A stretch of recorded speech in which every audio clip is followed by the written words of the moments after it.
Hello, beautiful people. Good evening from wherever you're getting us, and you're welcome to yet another edition of your favorite Sunday conversation. This is a live conversation with Wickham, and today is a wonderful day. I will be having another beautiful conversation, another beautiful time of exchange for us to actually share ideas and look into this particular topic such that we can exchange ideas and see how we can edify and educate one another.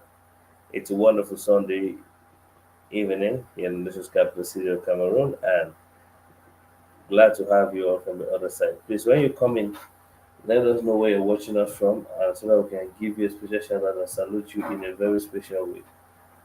Like at this done here, we always start by sharing to as many people as possible, so that we can have a good number of you following from wherever you are.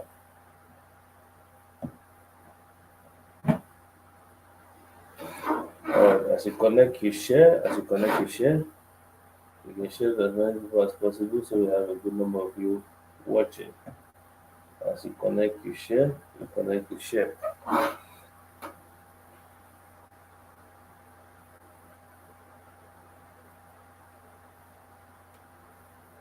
Connect and share to as many people as possible.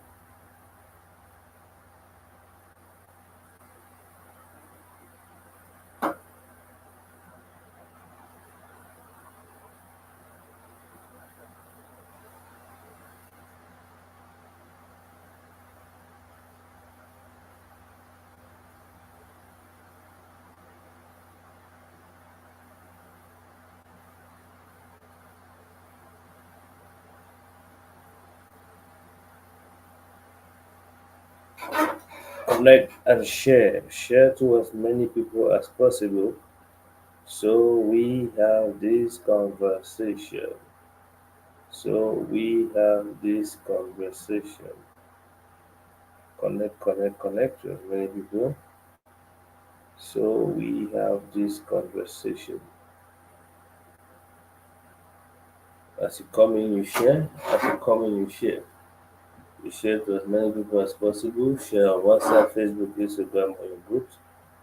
So we have as many people as possible watching.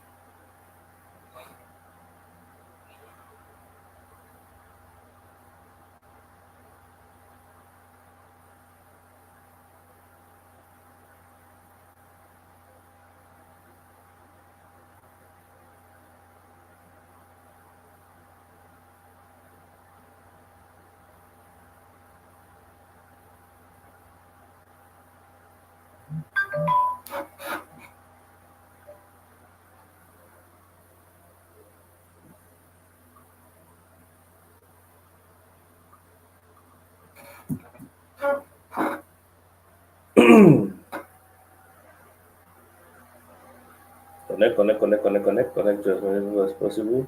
Let's have this conversation.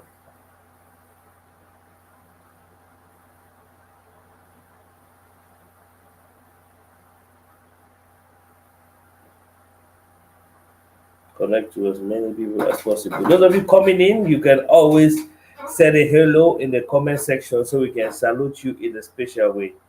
Please do your best to share to as many people as possible, and let us have this conversation. Let us have this conversation. Let us have this conversation.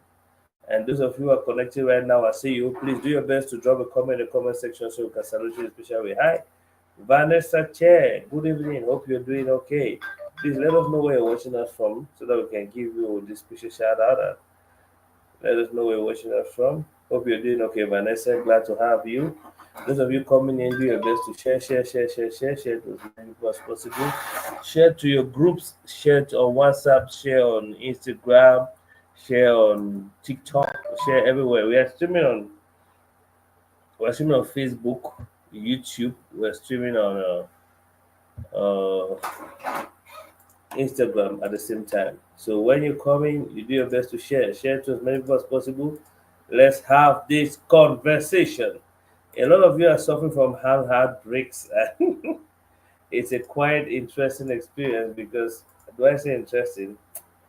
It's a quite traumatizing experience because it causes a lot of mental malfunctions, and you see people are depressed, people are going through a lot, people have a lot to deal with simply because of these matters of the heart. And today we have decided to come live.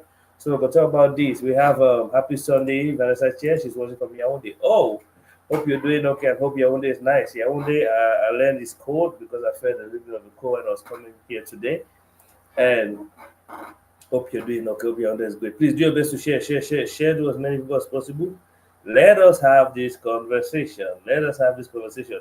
It's a very beautiful one that we can't really actually ignore, and I think it's time for us to actually exchange ideas on this to see how to make it a very, very beautiful one.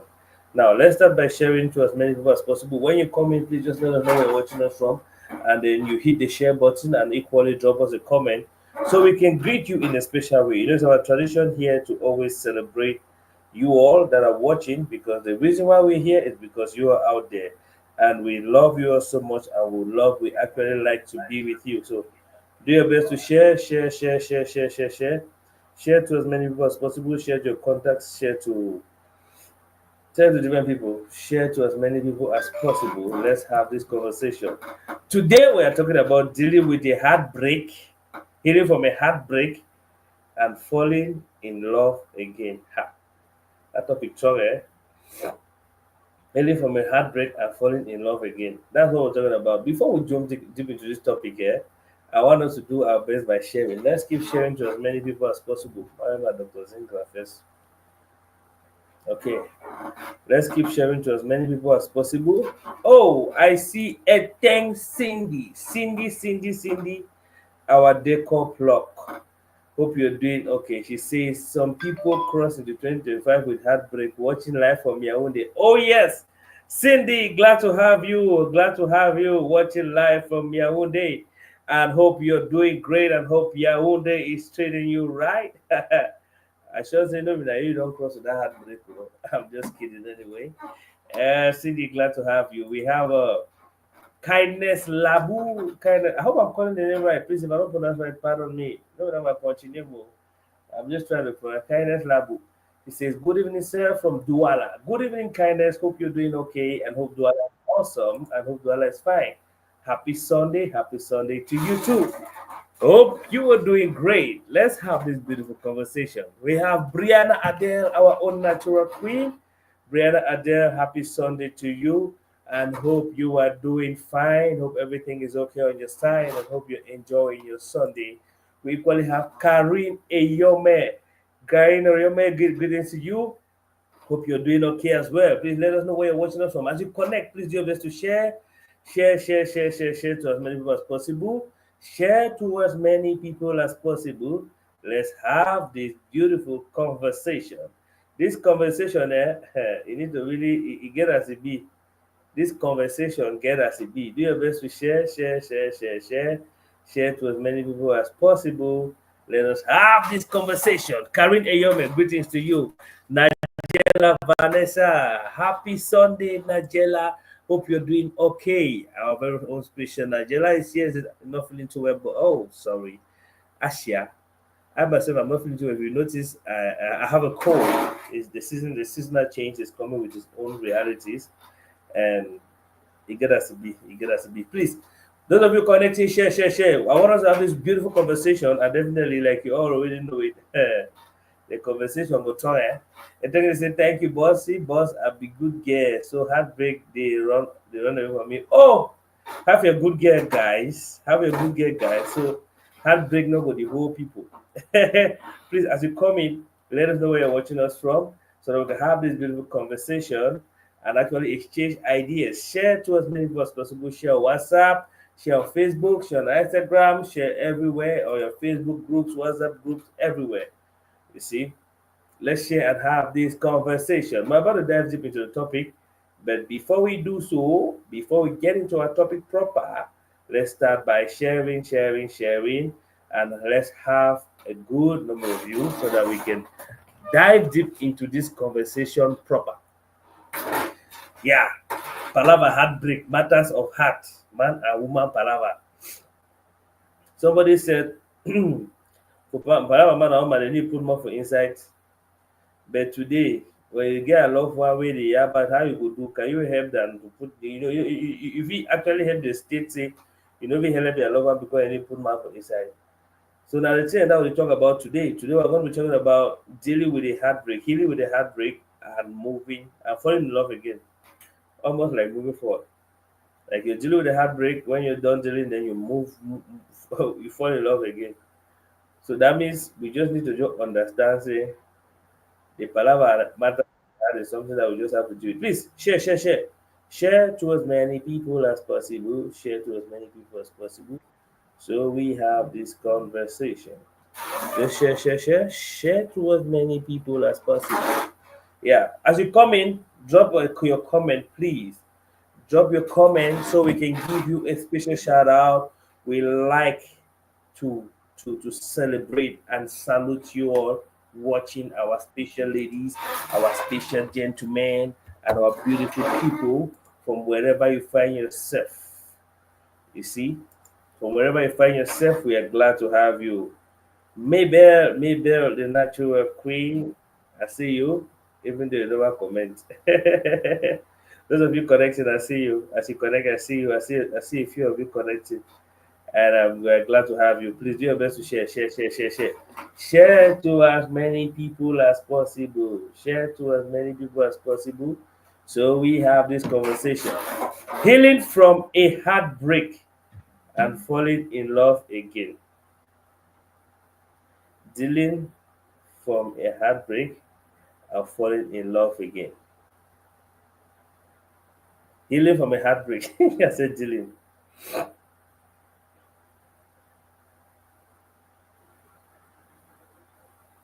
Please share. Share to as many people. Share, share, share, share, share, share, share, share. Share to as many people as possible. As many people as possible. Let's do this. Let's do this. Everybody share, share, share, share. We have a good number of you watching already, and the number only keeps increasing. We get a little increase and increase. So, and some of our guests are already signaling they're around the corner. So it's in a few seconds, let me say less than a minute, we're going to be diving deep into our subject matter of the day: healing from a heartbreak and falling in love again. The part of our love get as a be. Today we just celebrated Valentine's Day, and some people that are just understanding day don't actually air in mind. And now that day, some people they know they are really positioned there because sometimes so you feel the dates of person office when a day we did na you one. But it was a beautiful experience though, even though we encourage people to celebrate love as much as they can. But when nature when people have decided to set aside a day, just like Christmas and many other carnal days that we set aside to do our kind of things, when we set it out, we do the most of what we can. So please share, share. Those of you coming in, when you're coming, you let us know where you're watching us from, and you drop a comment in the comment section so we can give you a special shout out. We love to celebrate you all. All of you are connecting. We love you so much. I would love to celebrate you. So when you come in, please just drop a comment in the comment section so we can give you a special shout out. Meanwhile, just keep sharing, keep sharing, keep sharing, keep sharing. So we have as many people as possible watching. Yeah, healing from a heartbreak. Better they say the matter strong. I mean that matter really strong because you will not believe that they will have to block B to post B. Eh, B don't go buy gift for go give B. Go reach for B, don't see another man issue to soundtrack a window. Can you imagine? So this matter of heart like this matter of heart that a very strong matter, we'll be able to handle that with much care, precaution, and anything will be handled. Yeah, for now, let's keep sharing. Let's keep sharing. Let's keep sharing. Very strong matter. Keep sharing. Those of you coming in, keep sharing. Share your status. Share on WhatsApp. Share everywhere. So let's get going. We have less than a minute to go. Less than a minute to go. I can see some of our guests. I don't know if it's network. Some keep appearing and disappearing. Appearing, appearing. I don't know if it's network or what. Yeah. Let's keep sharing. Share to as many people as possible. Many people as possible. Many people as possible. Let's have this conversation. Let's share. Let's share. Let us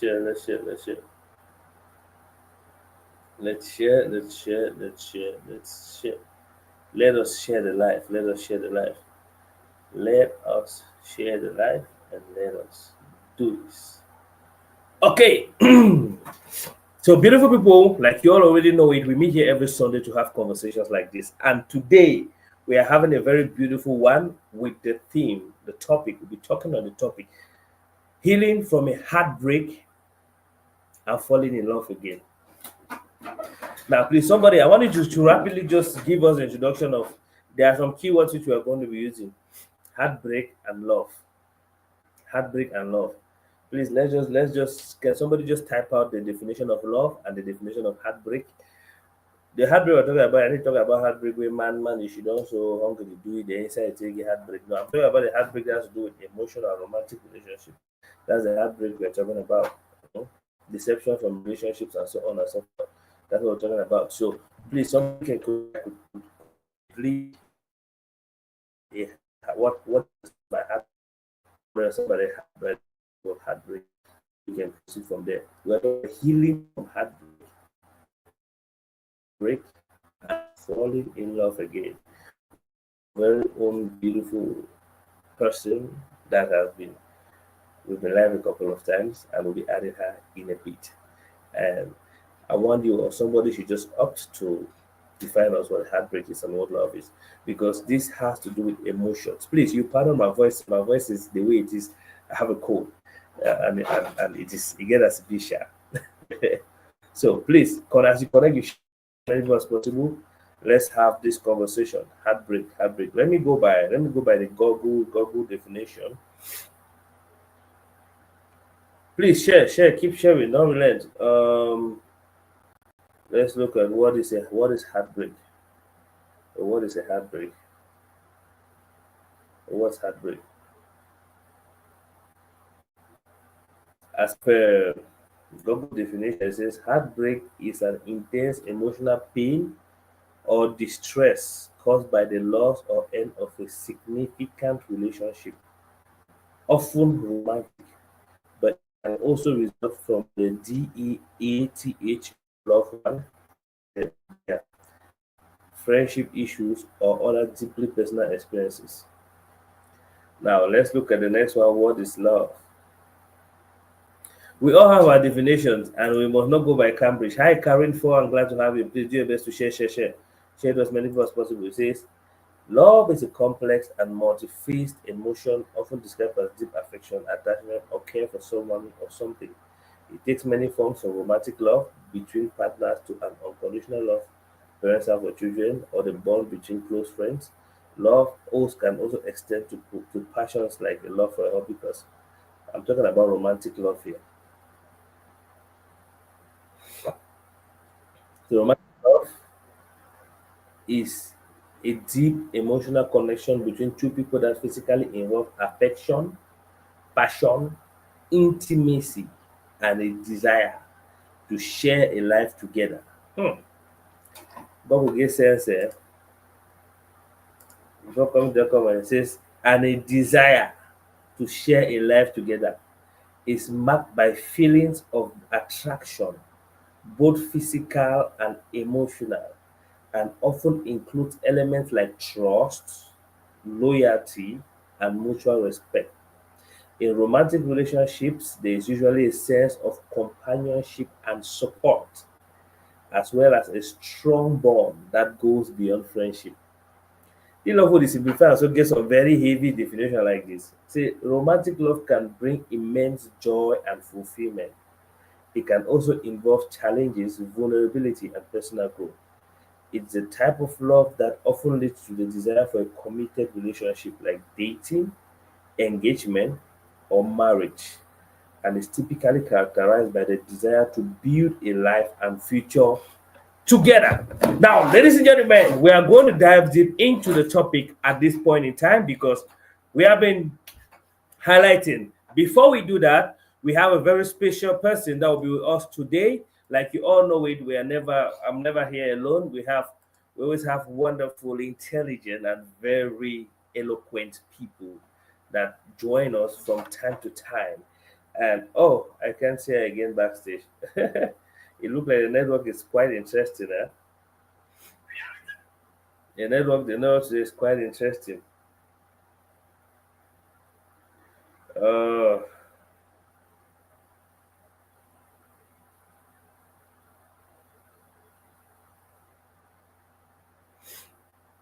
yeah. Let me take this comment. After heartbreak, which heartbreak is more than the one concerning money? Excuse. Money palava too strong. But you see matters of heart, matters of love, matters. Is there anything as complex as this matter of heart? Is there anything as complex as heartbreak from a romantic relationship? Because even rich people face that challenge. It's a very big challenge. We saw the definition of love, we saw the definition of heartbreak, and now our topic for today is healing from a heartbreak and falling in love again. It happens that a lot of people have not been able to heal from a heartbreak. A lot of people are living in grief, a lot of people are living in pain, a lot of people are living in regret, a lot of people are living with some hidden grudges that is causing damage to themselves personally and to how they interact with people because they still have grudges from a heartbreak. I remember many years ago when we were in the university, there was a guy I used to know. The guy decided to get into music because when they were in the secondary school, one guy came and sang. Uh, should I call this guy's name or not? All right, one guy came and sang. They won a prominent competition back then. So they came and sang during the youth week in our secondary school. And this guy's voice was just so magical that his then, that the other ones, then the student's girlfriend back then fell in love with this guy's voice and started crushing on the guy. Then the guy finally carried him and go fry him. So that thing pained him until he decided that he was going to sing. He was going to be a musician, and he definitely did it and became a good one. But the pain of somebody taking his girl never left him. So that was some of a springboard to his musical career because he's actually quite successful now. But he had that pain. Today we have a lot of people that are actually having hidden pains in them. I came across a lady that was very like she was really scared of men. A lot of you watching, a lot of you say you're scared of men because now the justification on that. We have labeled men all kinds of names. Men are this, men are that, men are men are so men. When they say men are, you people have a general answer. You understand? But to be very frank, that is usually coming from a point of deception, a point of disappointment, a point of grief, a point of severe pain. It's coming from heartbreak. A lot of the time we struggle with heartbreak because we don't really even understand that we are heartbroken, and sometimes this is most common with men. A man can be heartbroken and he doesn't understand or does not want to understand that he is heartbroken, and a lot of the time they begin to attach a lot of other things, trying to prove strong, trying to prove I'm okay, trying to in the midst of it trying to, you keep trying to cover the wound. Some people do and heal, and some other people don't actually eventually get healed. You see, that's why we started wise to come today with this topic: healing from a heartbreak and falling in love again. Each and every one of you there can attest if you're an average of let me say you're in your mid or late 20s and you're up to 30s and above and you're single, then you bear with me that if you are not a virgin, then you must have tasted heartbreak in one way or another. And sometimes some people choose to stay single because of the heartbreak they've experienced in their previous relationship. Heartbreak comes when you discover that you that is supposed to be priority, you are no longer priority, but rather the guy or the lady has another person that is priority. a heartbroken situation. Someone caught the guy, the boyfriend cheating. I don't know why it's it's usually the guys that are caught. You see, that's where heartbreak sets in. It sets in from different angles of disappointment and deception, where you actually struggle to be strong. You struggle to actually want to move on from that situation. You see, so heartbreak is usually that disappointment, that disappointment of wanting to be with somebody, yet you don't get a reciprocated love that was put in, and you have no option than to detach. Sometimes the heartbreak comes as a result of travel, sometimes it comes as a result of lies, sometimes it comes as a result of fakery, fake life, sometimes it comes as a result of so many things. But one thing that is common is that it is disappointing and sometimes it is very difficult to heal. Now, I came across a lady that shared me her experience when she was in the secondary school. She had this guy she was dating that was in the university back then. They had been dating, and this guy was like her first love. And you know this new love as the ever sweet. Pikin don't do this secondary school don't already start to fall in love. This lady fell in love with this guy. They dated up to when she was in the she went to the university. By then the guy was already working, and the girl started working before the guy even, because the guy finished from school. He struggled and struggled and struggled to secure a job he couldn't. He was just rotating up and down like that. This lady managed to secure a job in a microfinance, whose name I'm not going to say here. I'm not doing marketing with them. And she was able to do a lot of things like assisting the man financially, assisting him morally, assisting him. And there was one time that this line for the US came, and US line or in the past, and they were like, "Wow, let's try this one." Guess what? This lady struggled, went and took a loan, and came and helped her then boyfriend. This love was so intense that they were already working towards a marriage plan. But to her greatest shock, when the guy traveled to the US, they communicated for a very brief period of time, only to discover that the guy finally got married after about 2 years to another lady in the US. When I was talking to this lady, I met with her. She was like, "No, no, no, I can't." She's like, she can't really give in to any relationship again like that. Why? Because of this past experience. And that's the case with a lot of people. Her case was because the man left her and got married to somebody else. Probably maybe she was doing all the things and hoping that they are going to come back and get together, maybe get married and spend a life together. You see. But it happened that this guy found somebody else and finally got married to that somebody else that he found, forgetting the fact that he left somebody else waiting. You see. So those are part of the things. Healing from heartbreak. There are many ladies that are unable to fall in love today again because they are still attached to one ex. And this is the challenges that come with dating. A lot of the times you date, and then you meet somebody that you become so attached to the extent that to forget about them becomes a problem. You can find this a lot of people are divorced and divorcees, and they have not been able to let go of their exes. So it's a relationship that anytime you keep thinking about him, may God not just punish your current partner, may their ex meet you. You just suddenly go off because you have not completely detached from the person. And in as much as you have not detached, they say vacuum, they say wound in your heart. You see? So a lot of people have these different instances.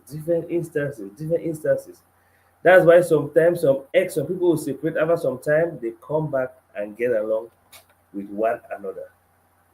They come back again and start frying beans. That's how complex this thing is. But the big question now, you just had a heartbreak. Someone told you we can't date anymore. Someone told you we can't continue dating. Someone told you unexpectedly, like you didn't see this coming, but you just had a news like we can't be in this again anymore. How do you contain this pain? How do you contain this in such a way that you heal faster? Because definitely it is human to feel such pain and disappointment. Some people even go as far as unaliving themselves just because of this particular scenario. You see, some people go as far as unaliving themselves because of this, and it's a very complex thing. Some people stay with that wound in their heart for God knows how long, and it makes them not to function properly.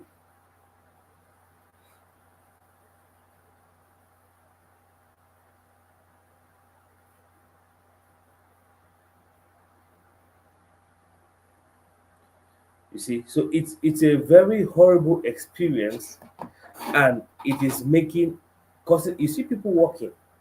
All these men has come, men has come, men has come. Men has come is most likely a result of the deception and the heartbreaks which my gender has given to some women. But that's not only a masculine thing, because even women do break men's heart. We have seen cases where a guy, there was like, I don't know what I was last year or how long, a guy was with a lady, sponsored this girl to school. She went from secondary to the university, and when she started working, she said that man she cannot get married to that guy. And what this guy did was the guy fight his cutlass very well and chopped this lady and took out life from her system. Chopped her. It was all over the news. These are the effects of these heartbreaking things. These heartbreaking things. Some people, as some of you, some youths, some younger ones as students, they are unable to concentrate to study. Some are unable to concentrate at work. Some are totally not productive. Why? Because the husband has said it's over, the girlfriend has said it's over, the fiance has called up the engagement. I used to have a cashier. The guy used to sit and we tell him, here we are working, we should have some small discussions.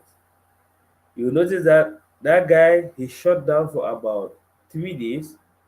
Good enough or smart enough to ask him, what's the problem? What's going on? It was like the first day was like, no, I'm okay. It's when he started making mistakes with figures and giving and not balancing his record. That's when I know this is a serious thing. But when talking to him, you notice that his girlfriend has said that it is over. So these are heartbreaking things that put people in different stages of grief, and they have the pain which they have to deal with for the rest of their lives or for as long as it can be there. The big picture, the big question should be asking today is how then do we heal from a heartbreak?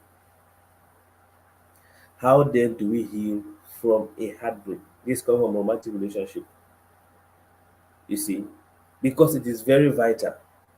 If you must have dated two, three, four guys, you should you must have had you must have passed through this experience at least once or twice. You see, some people call up their wedding just at the eve, heartbreak. Some people even lost their partner. That's equally a heartbreaking situation. How do we heal? You see, when there is a wound in your heart, it's different. When there's a wound in your heart, you feel physical pain. And when you put medication, it can go away, even though sometimes scars will be there. But when there's a wound in your heart, how do you heal that? How do you attend? How do you treat the wound from your heart? The kind of you feel pain, but not as a physical pain. And it's a kind of pain that can push somebody to become a drunkard. It can push somebody to unalive themselves. It can push somebody to be able to do a lot of things. And at this point in time, I think one of the biggest tools that could be used is giving yourself time to heal. Sometimes when you have heartbreak, there's a very rampant tendency that you want to prove a point, and all of a sudden you find yourself jumping from one person to another. I used to love a lady who, anytime I knew her when she was, how have you used that term? Nawolowos. Or Nawolowos or which one? That lady used to fry beans. As you just tell her good morning, na if you give her beans first. As you have to even give her beans. So I came to understand that this lady was just she was just frying that beans, not like she wanted to fry it. She was frying it because she was suffering from a heartbreak. She was married and with a son. She was married and she had a son with her husband, and she married as a virgin. You know that man is married a virgin. No, she kept her flower until she was married. And when she got married, she was making a life with her husband, only for the marriage not to work out. And with her new trend, the normal French people, fight, fight, fight, fight, fight, everybody gets their way.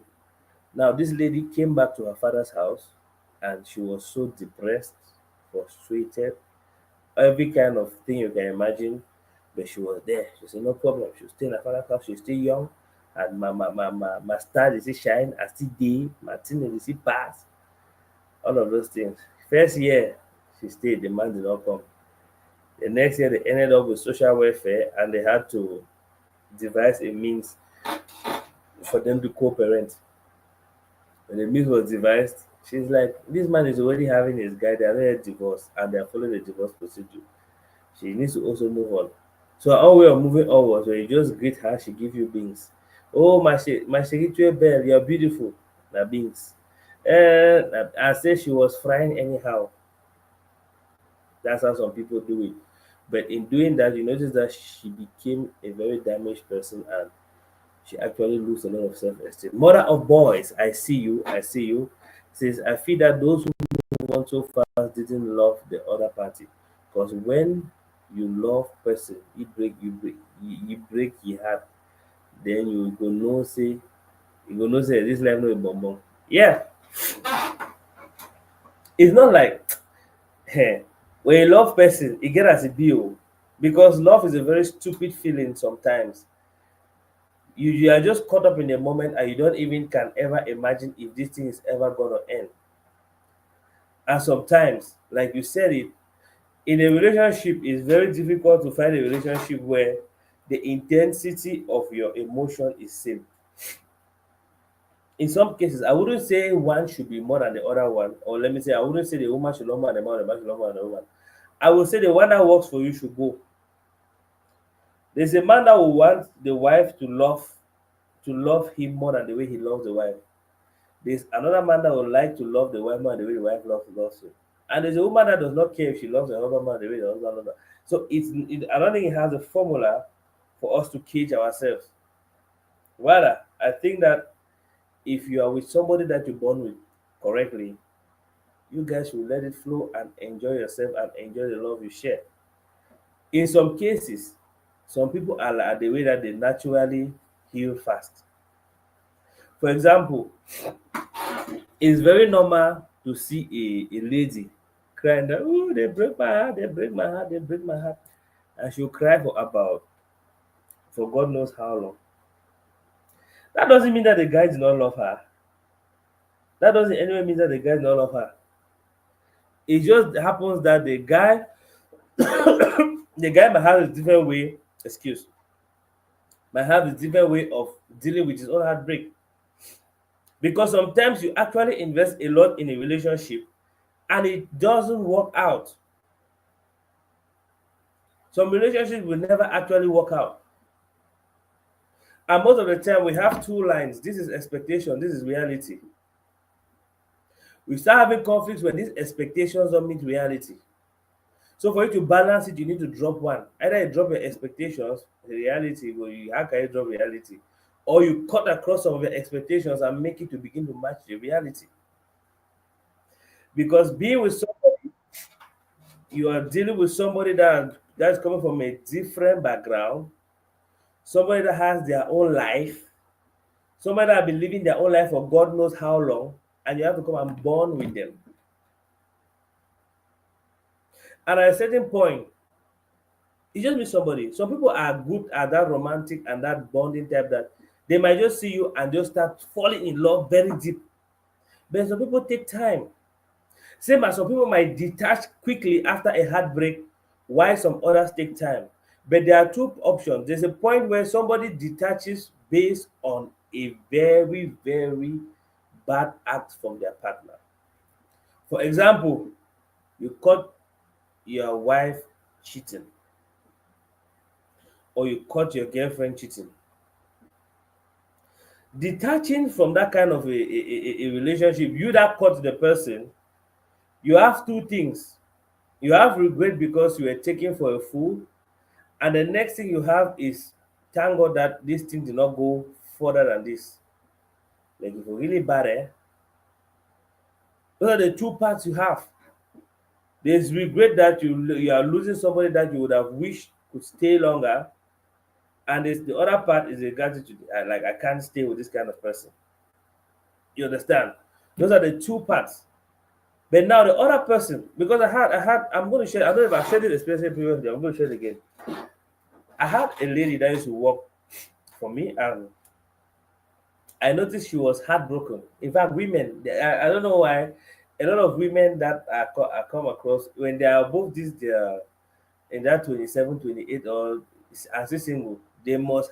You if you trace back, you must. If you go behind, you must trace a relationship that did not work out, or an ex that they are still struggling to deal with, and they're still struggling to move on from a particular relationship like that. Usually it's like that. This lady came, we were working, we had a good work relationship, we were working on a couple of projects. After a short while, we noticed that this lady actually break down. Mami the car worker cry letting that person die. She would come to work and cry, cry, cry, cry, cry. One I was like, my dear, come let's talk. Come to my office, let's have a conversation. What is the problem? What is going on with you? What's the actual challenge? Then I came to understand that this girl is so innocent from heartbreak. And her story is so complex that the guy in question will go and take this girl, he will this girl no be get nyash o. The guy will go find man wey get that nyash, find some girl wey get for and come and throw it to her face like that. And the funny thing is, they say you no fit advise woman wey dey in love. You see, you no fit advise woman wey dey in love. Whether you tell her that mami that's disrespect, you should not do that, that one na your own. You understand? And the thing persistently it was repeating because sometimes they usually start work around 9, 10. But me, I usually used to come to work around 12, 1 sometimes. Sometimes I come early. So by the time between that 9 to 12, wey dat pikin don come, dat pikin go cry sotey. She's fair. You wan carry am for work, you can't see her worker, e face e red na red, e eye e red na red, e dey struggle for dey find am. Okay, I'm okay, I'm okay. And stuff like that. So only after dialoguing with her that I came to understand this girl is suffering from severe heartbreak. And she will leave from time when she close from work, she will see Nyati and go and look at where the boy lives or go to his shop. Only the guy was always in the company of other girls. Now I was like, this guy must be a moron or a funny kind of person for you to bond with this much, and then he start treat you like this. Mommy, tell me wetin happen. You do something now. And lo and behold, she was flirting with a guy, and then that her said boyfriend noticed to the extent that the guy she was flirting with had sent her some money. So made a meet up Friday being so booyah. And the boyfriend God was aware of it. And trust me, you go know ele so then they decide to pay you for your own coin. This child suffered, and they said that she became less productive. You see, one time she'll go and put that this thing that they add in the buttock like that. That colander has small buttocks. Hey, that guy make puff puff. She'll go and put it on, sap hot. You have to see Manando come on day. I mean, all of that. It was a heartbreaking situation. The smallest stuff here to say, sir, this girl really crying here. I don't understand. Like, you know when they cry, and they get the cry, like say person died like that. Now before proceed, I want to add, I see our wonderful guest here. We have Big Mommy. Some of you know Big Mommy. Big Mommy was with us previously, I think some 2 weeks ago, and she shared with us some very beautiful experiences and encounters. And today we are glad again to have Big Mommy amongst us. Hi, Big Mommy, how you doing? Hello, I'm okay. Glad I'm to at have work. you. That's why. I'm at Omo, I work. feel like That's call her why name I'm unable correctly. to. Big Mami na. My name is Yolan. Oh, My name is Yolan, Yolan. Yolan. All right, Mm-hmm. okay. Yolan, glad to have you. Mm-hmm. My Okay, and we, pleasure. we equally have Coach B in the building. Coach B, our very own intelligent, dynamic, smart lady that has a lot of sense like that. Hi, Coach B. How you doing today? Oh, I'm doing okay. Welcome. okay. Hi, Glad to have. Yolan.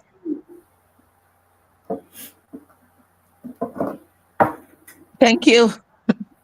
All right. Today, the beautiful thing is, oh, it Today looks is like bad you. in this part of the world. It's very cold, and I'm at work. Oh, We're yeah. at -60. Very cold. Actually, are you? That's why I'm. Is- That's why I'm dressed all wrapped up like this. Oh, I see. I see. That's what you call we do for this side Mm-hmm. of but that's our own November compared to our own. Now, before you guys came in, I was sharing a story of a girl that was suffering from heartbreak, and in the course of this girl has been crying and crying and crying. I knew her when she had already been separated from this her guy for about 2 months. They didn't get any day to cry. Now, what I want to find out from Coach B before coming to Big Mommy, Coach B, how can one heal from a heartbreak? I mean, a heartbreak that is coming from an emotional, from the emotional part, that's a romantic relationship. How can one deal with that kind of heartbreak? I'm an advocate of giving room for healing. Yeah, And there's this theory I always talk of, the let them theory. And the yeah, let them theory is a theory that builds a defense mechanism in every human being, yeah, especially as you navigate through life. There yeah, will be times when things will not go the way you want them to. And the yeah, reason why people get into the state of heartbreak is because the yeah. relationship did not unfold the way they wanted it to. And so it Mm-hmm, ended halfway for one or two reasons. But mm-hmm, the reason why some people get stuck in that heartbreak for too long is mm-hmm, partially because they blame themselves, or they think mm-hmm, that it's because of something they lack or something they did that the relationship did not last long. mm-hmm, However, if you live life with the mentality of let them, meaning if mm-hmm, someone decides not to be in a relationship with you all of a sudden, you let mm-hmm, them do what they want to do. Because mm-hmm, the thing about the let them is it allows people to portray exactly who they are to you, because mm-hmm. we humans, we have a we have a tendency of wanting people to be who we want them to be. We want Yeah. people to love us the way we want them to love us, and all Mm-hmm, of that. So all we want people to project is what we want from them, not yeah, who they are yeah, authentically. So the yeah, let them theory allows people to let people be who they are. So you don't go around trying to change the way someone behaves, try to change the way the person loves you, try to change the way he talks to you, try to change the way she behaves, try to change the way she respects you, and all those different things. You let them be who they are. It's enough opportunity for them to show you exactly who they are, and then it gives you enough information so that you can make a decision or create boundaries around the kind of relationship that you want to have with this person. Yeah. That's, again, that's from a proactive standpoint. That's something that if you've not gotten into these events already, then you need to build that let them mentality so that people should reveal who they are, and then you will decide whether to stick with them or to let them be or to let them go for your own sanity.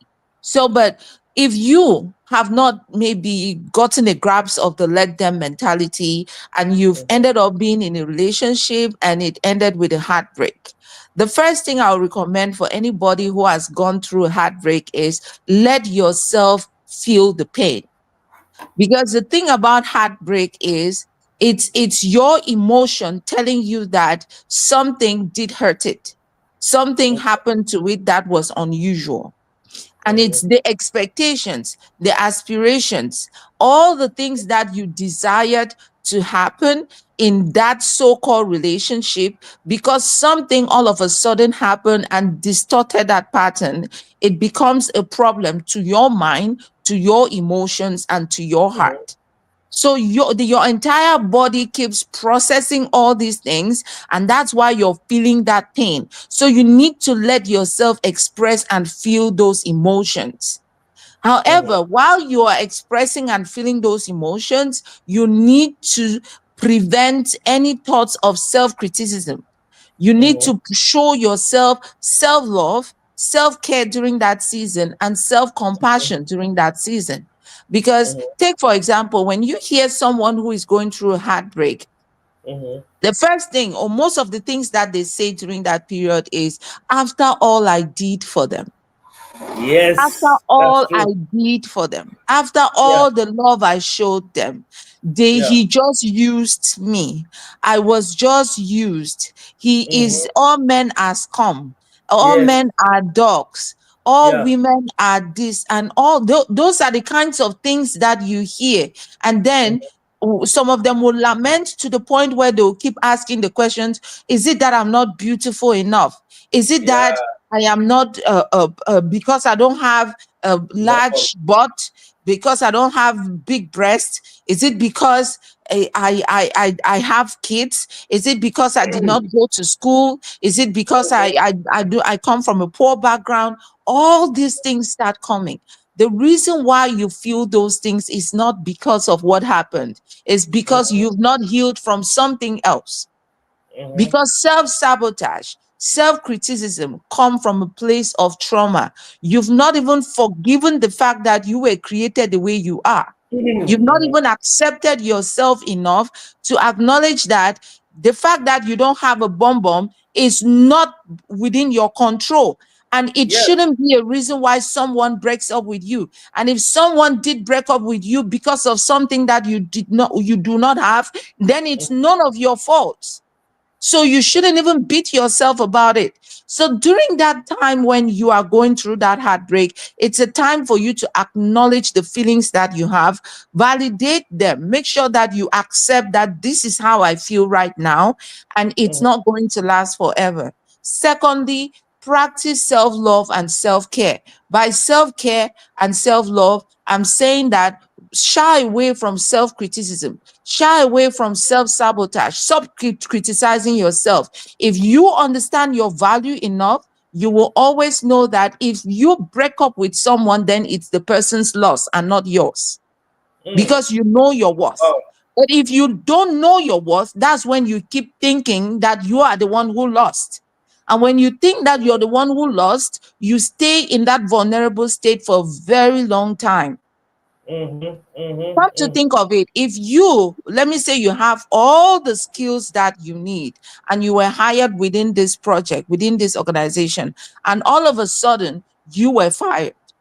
If you have those skills, like you are really good at what you do, you have all the experiences, you have all the skill sets, trust me, the next minute you will be knocking other doors to get Yeah. hired again, because you have the experience, you believe in yourself, you know that if you have another opportunity, you're going to excel.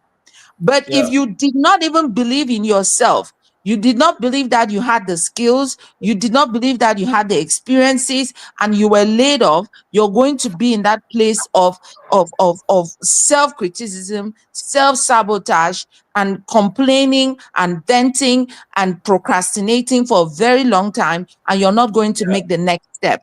And meanwhile, Mhm. sometimes you're just one decision away from making the best decision in your life, but you stay Mhm. stuck and stay attached to that thing because of your own existing traumas that you've not healed from.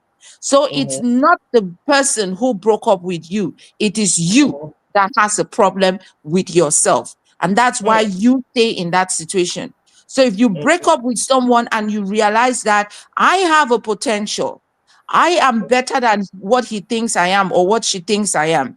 And I'm going to go back into the world and I'll find that person who will love me for who I am, who will accept me the way I am, who will give me the things that I want in a relationship, who will love me the way I deserve to be loved because Mhm. I know my value. So these things are things that come with practice. And I'll always say for you to practice self-care and self-love, it comes with constant self-affirmation, constant Mhm. validation, the practice of connecting with yourself. When I say connect with yourself, I mean connecting with your mind, with your soul, with your spirit, with your emotions. Get to Yeah. know yourself, create boundaries around who you are so that you can attract and bring in only the right people within your circle. Mhm. Mhm. Yeah. Wow. Yeah. Coach B, this is sweet. This is powerful. There's one thing I want. Welcoming to Big Mami. Big Mami has some beautiful points that she's making in, and welcoming to her now. Coach B, this is when the person is leaving because maybe they don't know your worth, or maybe they undermine your worth, or maybe they took your sacrifices for granted. I mean, the partner that is heartbroken. What of a situation where somebody is heartbroken because they went and did something like cheating, or they told a lie and they were caught? How does that person? Again, You it's genuinely partially. love this person, but you told Mhm. a lie and you were caught, or you cheated and you were caught. Exactly. Being caught is one step to you being revived from that situation that already existed. Because Mhm. the fact that you were hiding that part about yourself is because you know that something is wrong about it. And if you did Mhm. not man up or woman up enough to have that transparent conversation, because humans are the decisions that they make. So, and Mhm. the decisions are not always right. Sometimes you make certain decisions because of the circumstances in which you find yourself. And it's Mhm. okay to always communicate it. Take, for example, you would hear Mhm. women will say that I would rather my husband cheats on me and comes back and confesses it to me rather than I find out myself. You Mhm. understand? So the Mhm. fact that you confess it yourself, it means you acknowledge that it's a mistake that you made and you're willing to make a change. Mhm. But if you don't talk about it, it means you're either still doing it in hiding or you've not even acknowledged that it's a wrong thing. So if you hid it for so long that this person caught you, then the one thing I want to first of all call out is the fact that this person has still not accepted the fact that this thing is wrong enough for him to make a change. He's so scared of communicating it to the other person because he's scared of accountability. He's scared of Mhm. taking ownership of the consequences. In Mhm. every action, there's a reaction. So Yeah. if you are doing something and you know this thing is wrong, by default, know that every wrong thing you do has consequences, Yeah. immediate consequences or later on consequences. And so if Yeah. the consequences came immediately, assume them. That's ownership and that's Mhm. accountability. If it came later on down the lane, assume and take ownership of the consequences. So in that situation, if the person broke up with you, you should take ownership that this is because of my mistake. It's not because the other person was not kind enough to forgive you. It's because you were not willing enough to confess that thing out of your mouth early enough so that this person could see reason in it to forgive you earlier rather than keeping it later. And now this person has a picture of you, and then later Mhm. on you're bringing this other side of you, and the person cannot comprehend. They cannot bring the two together. It's like night and day, and they Yeah. cannot bring the two together. So you will not also force them to forgive you, and you will not also force them to show you compassion. They have the right to feel however they want to I feel, want to and feel. they have the right to react in however way they want to. But you need to take ownership of the consequences that you get from your actions. And we Wow. all need to assume that mentality, because again, I will say earlier, like I said earlier, in every action there's a reaction. So if Mhm. you do something wrong, there are consequences for it. There are Yeah. always consequences. Okay. This is beautiful. This is superb. I mean, anytime Coach B talk, you just get the way to be. Now, Big Mommy, are you there? Yolan. Is Yolan there? Hopefully she's getting us. Okay, it looks like she's caught up somewhere. Okay, we're going to write on because we have this heartbreak. You talked of accepting, let them be, correct? Let them be, and then accepting the reality and allowing yourself to feel every bit of that pain. Now, Coach B, there are some times that I've met people, for example, that have actually been that way for a very long period of time. You see, and sometimes they don't really want to be in that particular situation, but it happens that they keep having this recurrent memory of this person over and over. Oh, they keep having this recurrent memory of this person over and over, and they can't just get over this particular person. It could be somebody because one of the time where I was one maybe to actually understand that a lot of the time when you see people with heartbreak, especially the ones that are loud and crying and complaining like that, a lot of the time when you see them, there are usually things that they themselves do to cause that heartbreak. A lot of the time. And in some cases, they are just innocent where you just see you're dating a guy, the guy wanted to maybe fry his beans and then you were there giving your heart. Before you notice, the guy just disappears and doesn't take your calls, he just use. And there's one thing some of these guys use a lot. They just use and just disappear like that and allow the lady in thin air and you just there staying with heartbreak. See, because what I'm looking what I want to find out. These people that have stayed in this heartbreak, it could be from a past relationship that have not been able to get over. It could be from a marriage that have not been able to get over their partner. It could be from wherever. And they have stayed in this situation for as long as even 6, 7, 8, 9, 10 years. Is there hope for them to actually heal? Is there actually a possibility for them to heal? And what can they do in order to heal? Let's start if there's hope for them to heal. Could be. Obviously, so long as they are still alive, there is hope. And again, I always remind people, you can lose everything, but do not lose hope. Hope is Yeah. the one thing that you should hold on to, you should hang on to. And for every one of us, I would say that humanity needs a revival of healing. Mhm. Each and every one of us needs to be very intentional about healing. I'm not talking of Yeah. the healing that we go to night vigils to get.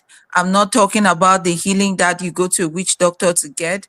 I'm not talking Mhm. of the healing that you take paracetamol to heal to get. I'm not also talking about the healing that you drink traditional helps to heal you.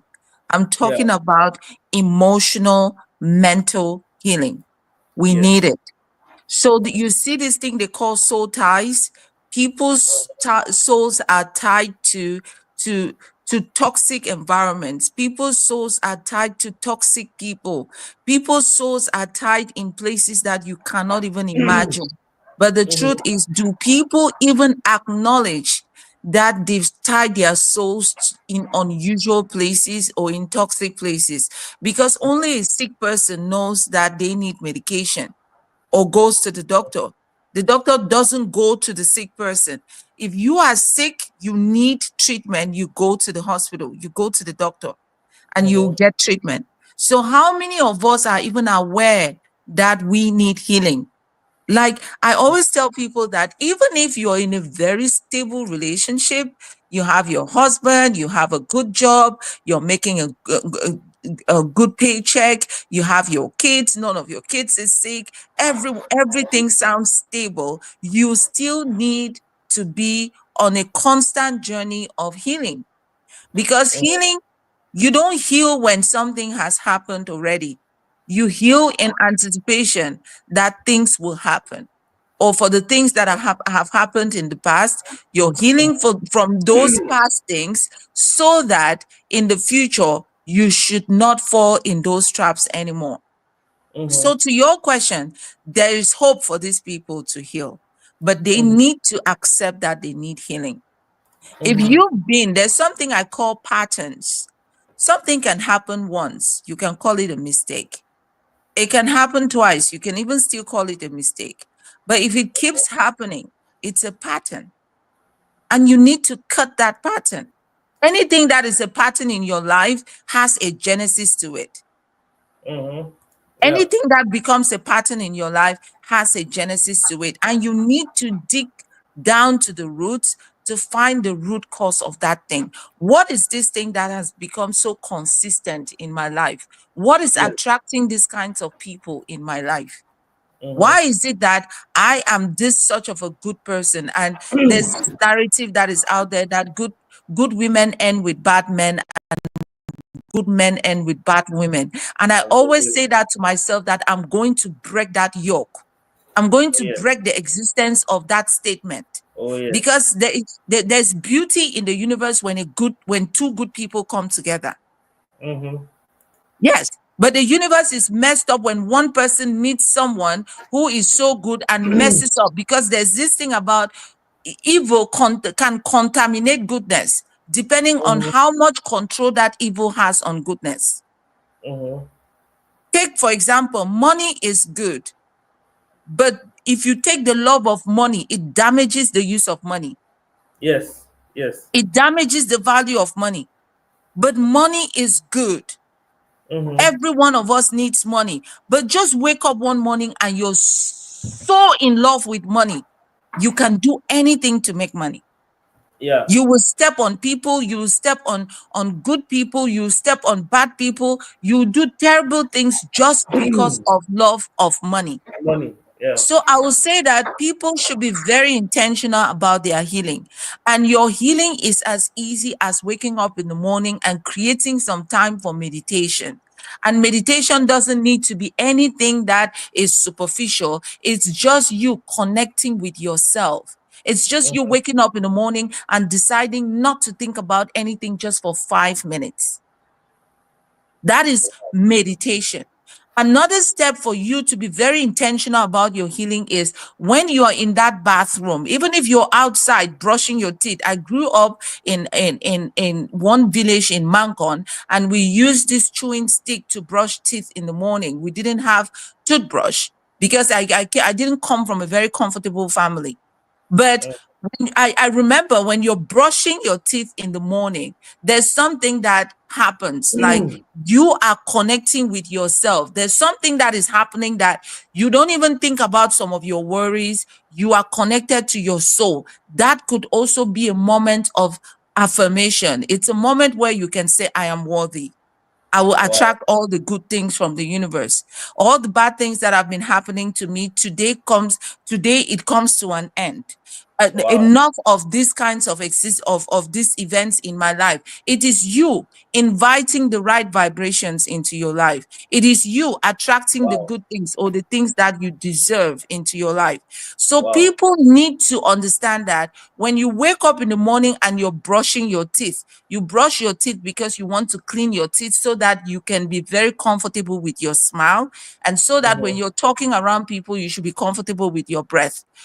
Think Yeah. about your emotion and think about your mind. When you wake up in the morning and you clear your mind with meditation, you use positive affirmations, you're also cleansing all the toxic things from your mind Mhm. and from your emotions. You're telling your mind what to think and you're telling your emotions what to feel Yeah. because we Yeah. have control of that. We can tell our minds how to think and we can tell our emotions how to feel. Yeah. So, but if you let people control how you think and let people control how you feel, that's where there's a problem. That's when you lend your total control, like you lend control to other things and to other people. But when Mhm. you possess your mind and you possess your emotions, you create boundaries and you filter what comes in. That's part of self care. You filter what you keep in your mind, you filter Yeah. what you bring into your emotions, and you throw away all the toxins. So Mhm. it's like building a defense mechanism. It's like you taking an antibiotic. Because when you take an antibiotic, it becomes a defense to any bacteria that is trying to build up in your system. It's Mhm. the same thing with you training your mind and training your emotions. So people Mhm. should not lose hope that they are not going to heal again or that they've been through so many heartbreaks and there is no other opportunity. It is because you've not gone back to the genesis of the problem. You've not gone Wow. back to that trauma that you've not healed from. And that trauma that exists within you is like a placard that you carry on your forehead. As you go around, you're attracting just that energy. And it's because the energy lives in you. When you cast out that energy, you will start inviting a different kind of energy or the kind of energy that you deserve. Mhm. Wow. So let's Wow. not lose hope. Let's not think that we cannot heal. There's hope in healing. Wow, this is really powerful indeed. And I hope I see some people dropping some beautiful comments in the comment section. And I'm sure they're actually loving it. Let's take a few comments so that we can proceed progressively. We have one of our guests, Yolan. Yolan, maybe she's where she can speak. She says, also you can do things like you can do the things you like doing this period. Try not talking too much, talking about it too much. Then during this period, distract yourself as much as you want. We have Shady Brain. I want to say shout out to Mokobe Nicole and all of you joining. I see you, Loom Heidi. I see you all connecting. So glad to have you. Shady Brain, he says, focus to build ourselves, especially career and financial ability. Even a broke lady has no respect for a broke man. So just get money, get why. Now, there is this part of finance that the brain has shade the brain. Big shout out to you, Cameroonian artist and African sensational musician. Now, he has evoked this point of money that I really want us to look at because there are some times whereby young guys, I mean, the early 20s and mid or late 20s actually experience this because young guys don't really have the financial stability at the early phase of their life. For this country, the most young guys, they hustle and hustle. And a lot of the time, the experiences they get is you fall in love with the lady who in turn does not love you back because maybe you don't have the financial status or the financial ability to give her a kind of comfortable life. In this case, could the guy if the lady leaves her if the lady leaves the guy definitely is heartbroken. Could working out the money be some sort of healing for him? Could we? Oh. I would say yes and no. Um, because someone rejected you or the reason for someone else's rejection shouldn't necessarily be your motivation all the time. It can be your motivation, but it shouldn't be the driving force because once you accomplish that to challenge that person, the question is what next? Yeah, what next? What Yeah, next? that's the question. However, I would say if people think that you're incapable of doing certain things and you love to challenge the fact that you can do everything, go ahead and do it for yourself. Don't do it because of what others will think or what others will perceive you to be. And that Mhm. makes you a follower. That makes you, they are controlling you in this case. I'm a Mm-hmm. huge advocate of people having control of their decisions, having Yeah. control of their emotions, having Yeah. control of their everything about themselves. So even today you Yeah. wake up and you want to become the president of Cameroon, it shouldn't be because people in your village thought that you will never amount to something. It should be Mm-hmm. because you have a vision and Mm-hmm. you, like, I listened to Steve Harvey and he says when he was 10 years old, he wrote down that one day he will be on TV. He was on TV for the very first time at the age of 30. Wow. That was 20 years after he wrote it down. It's not Wow. because anyone told him anything. It's because he made that decision that he wants to be on TV someday. And that was the driving force for him. It's not Mm-hmm. because someone told him that you will never be on TV. Mm-hmm. So Yes, we should be moved by what you want, your personal not drive. your personal drive. This is really Yes. beautiful. This is Yes, really your beautiful. personal drive. So if you are becoming rich just because this lady rejected you, trust me, what happens to most men when they do that is when they make the money, they want to go back to that same woman and challenge that woman and say, Yes. this is what you thought I will never have. Now I have it. And if you're not fortunate enough that the woman is equally broke, if you're not fortunate enough that she's even more financially stable, There you go. And that's where you go back there and you go. you create this, what I call soul ties. You go back Yes. to that toxic environment and you tie your soul to that person. And trust me, in most cases, they don't stay with the woman, they move to the next. But you've tied Mhm. your soul to that individual. That's one Yeah. thing we should know. Every one step you make, you tie your soul to that person. So I would not say that it should be the only drive for anyone, but I would say that align yourself and surround yourself with the people that will propel you. And if you're Okay. in a circle where people do not believe in you, believe in Mhm. yourself.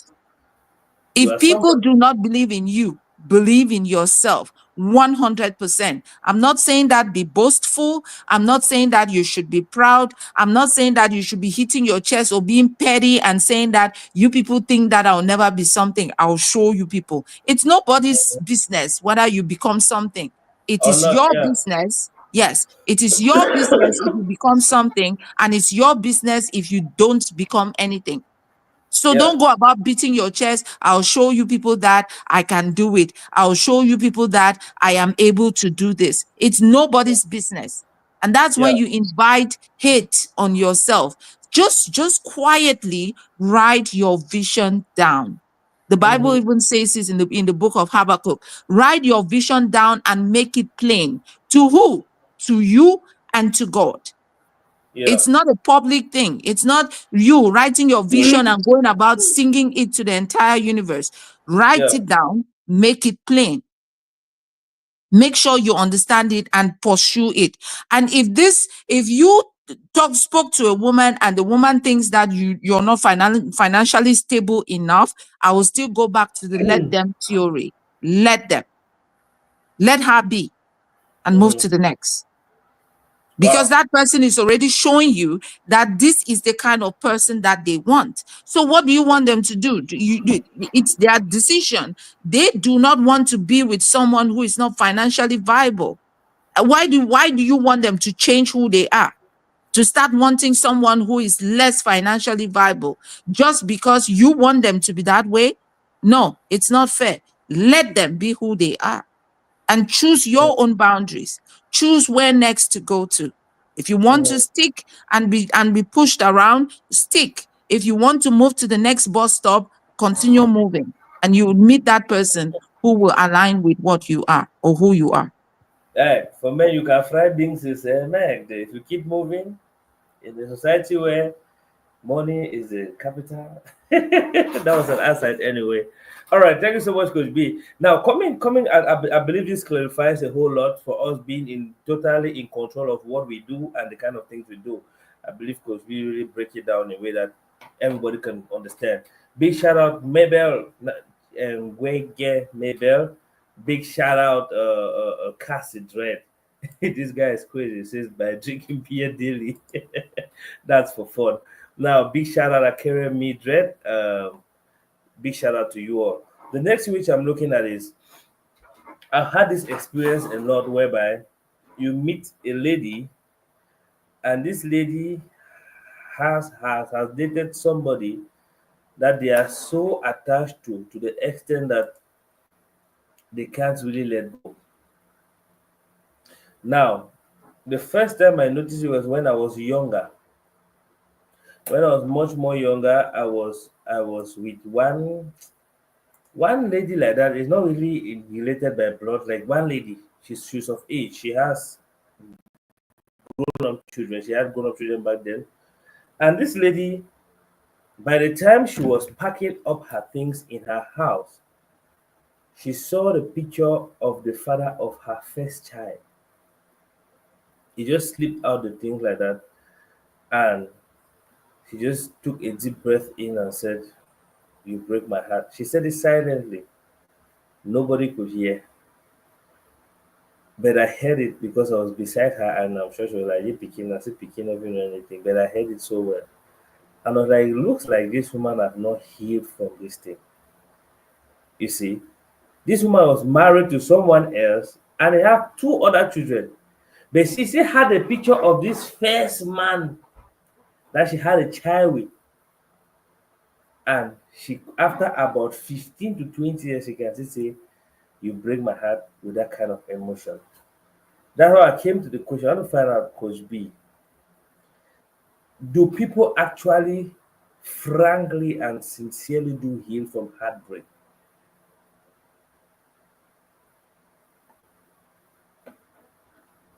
So Coach B one thing there? I know about healing is it's a continuous process. It's a journey. It's a Yeah. journey. It's rarely a destination. It's a Mm-hmm. journey, and it depends on the impact of the pain. I would use the analogy of a scar. Mm-hmm. We have wounds growing up, maybe from accidents, maybe Yeah. from mosquito bites, and they leave scars on our skin. Some of Mm-hmm. us, the scars will fade quickly because of the maybe the nature of your skin. And some of us, the scars do not fade. Mm-hmm. I am seated here in my 30s, but I have scars on my foot that I had when I was just 5 years old. Mm-hmm. So the scars just do not fade.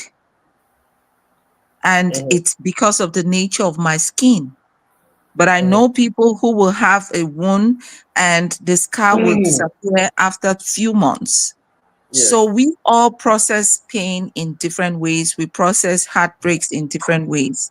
And I would Mm-hmm. think that this person, maybe the cause of that heartbreak is something that she has not had any closure from. She has probably still not faced it. You Mm-hmm. need to face the monsters. Yeah. Sometimes when you keep covering the monster, you're not killing it. You're not facing it. You're just keeping it down there. And it will spiral one day and it will still pop out. Mm-hmm. So it's there. And there are some wounds that you see them healed on the surface, but they are still they are still eating you into your bone on the inside. And all of a sudden, one day you see something just pop out of it, and you need to be taken for a surgery. So Mm-hmm. that's exactly how pain is, heartbreaks or whatever. People Mm-hmm. need to understand themselves. And that's why I'm still reminding all of us, anybody listening to me today, you need to go back to your purpose. Self awareness is very important. Do you know who you are? Knowing who you are means you know your pain tolerance. You know the things that you can take, you know the things you cannot take, you know your do's and your don'ts, you know your strengths, you know your weaknesses. You can create the boundaries around you and you will stand firm to your values. Mm-hmm. How many of us are very intentional about that? How many of us do even understand ourselves at a superficial level, not to talk of the at a deeper level? And so Mm-hmm. if you are that person whose scars just stay for so many years, you need to learn how to live with the scars. Yeah. You need to Thank you. turn those scars, and you look at the scars and you smile and say, wow, beautiful scars. This reminds me of how far I have gone.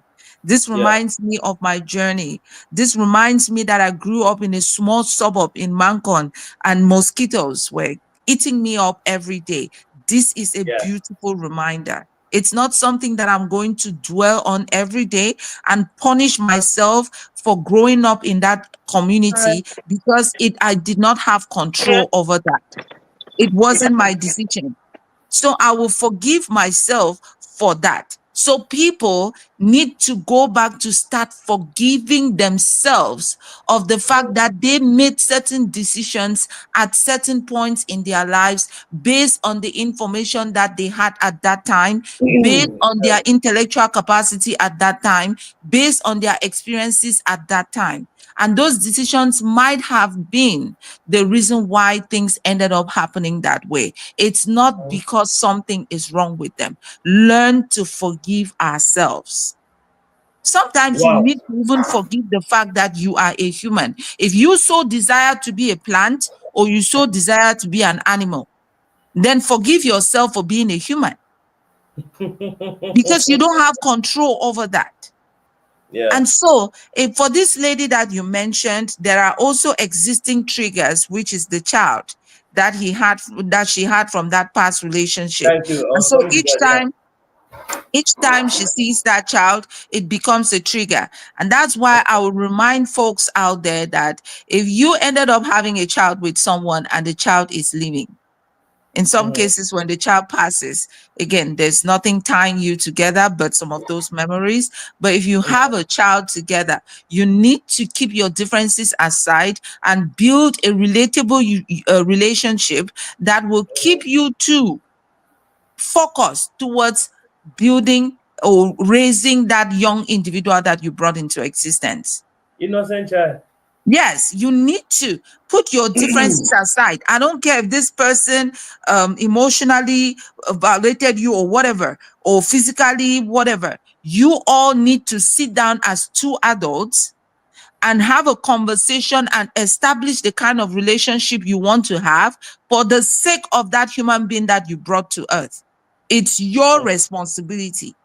So if all you think and feel is bitterness, then you will definitely be transferring some of that bitterness to that child directly or indirectly, Yeah. knowingly or unknowingly, either through vibrations or through your actions. So Yeah. people need to be very intentional about the kinds of relationships that they want to keep with the people that have hurt them in the past. Mm-hmm. Sometimes you forgive people not because they deserve forgiveness, but because you don't want them to live rent free in your mind. Mm-hmm. You Sometimes. want to free that space in your brain for something that is creative or something that is beneficial to you. You don't want to keep someone in your space and this person is living their life free of anything you can ever imagine, but you have them stuck in one portion in your brain. Yeah. Yeah. So we need to learn self-forgiveness and forgiving others, not because they deserve forgiveness, but because we want to set ourselves free. Yeah. I think I totally resonate with that a lot because from first-hand experience, I had a very deceptive experience with some people in the past, and the moment I spoke about them, and then started learning how to accept that it has already passed. There's nothing you can do about it. That was the moment where I started feeling a little bit better. But as we speak, when I remember the thing, it hurt me or Bernice, it hurt me like how it did it hurt before. So the healing process sometimes we really wish we could be healed. Not until when some things really trigger us to actually go back to that state. You see, thank you so much, Coach B. Yolan, you there? I'll be struggling to get you sometimes. You're on, off. Are you there now? Yes, I'm here. So I'll just be brief a little bit about my own opinion. From my own All point of right. view, I just want to say that Yeah.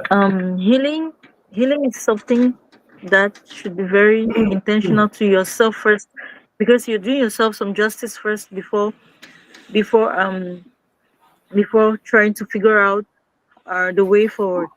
Because if you don't heal, you're going to you're going to cut you're going to bleed on an innocent person who didn't even cut you, who didn't wound Yeah. you, and that's not fair. So I think that first of all we have to know that life should not be based on man and woman issues. Yes. Mm-hmm. When you learn that, you would try to define other things of life that could make you happy. Another thing is Yeah. happiness. You have to know that your happiness should come from you and not another human. If you know Mm-hmm. that, it's going to be very easy for you to navigate through the healing process. Then Yeah. talking about falling in love again. For me, when I'm in a relationship and I get hurt, I take out Mm-hmm. some time to myself. I try to discover myself. I try to look at myself. I try to see like the things I like, the things that make me happy. I indulge in them. Yeah. Then I focus more on my career at that time and my financial. Like me, I like enjoyment. No. I like enjoyment. Not try. Oh God. When I dey go through heartbreak, at the highest time now I dey shine. You go look me Wow. say to say the one na mommy water. Yes. Wow. I go shine that time. I go make my pains. I go make look good, shine, so that may so that even if I pass, no person no say this. So I dey suffer for from something. Mm-hmm. And then Because, during that time, mm-hmm.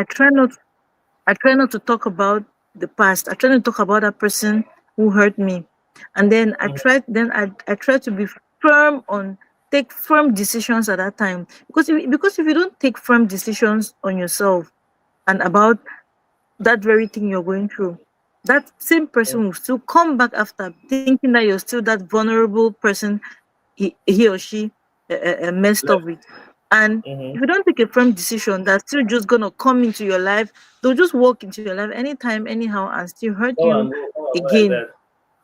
Yes, come and go. And then that's why you hear some men would say that, oh, I don't follow that girl. He be love me. So they just feel that they'll just go and turn around and Again. come back anytime again. Yes, and they'll still Yeah. have access to your life. Don't give them This that happens access to a your lot. life. This happens a lot when a lady is in love with a man and he feels like the guy feels like he can always come back at any time. You see, but at the second point, thank you so much, Yolan. The second thing which I want us to look at is a point where if you look at this is common, especially with people. I was with some friend of mine like who they married baby mama because the problem they have is not because of the fact that the woman has children, but with the fact that they have not been able to cut out ties with the father of those children. And in most cases, you'll be dating a girl and then she will hide and go and be giving to her ex. So in most cases, the baby daddy, and in some cases, it is an ex. This girl actually clearly loves you, but there's a part of her emotion that is still in the other side. And I have seen this a lot. You sit and you're making a life with a lady and you're going into a relationship, all of a sudden you just see the message of an ex popping. And a lot of the ladies of this recent times are smart enough to be deleting. At the end of the day, before you notice, if you're not smart enough, they don't dey fry beans.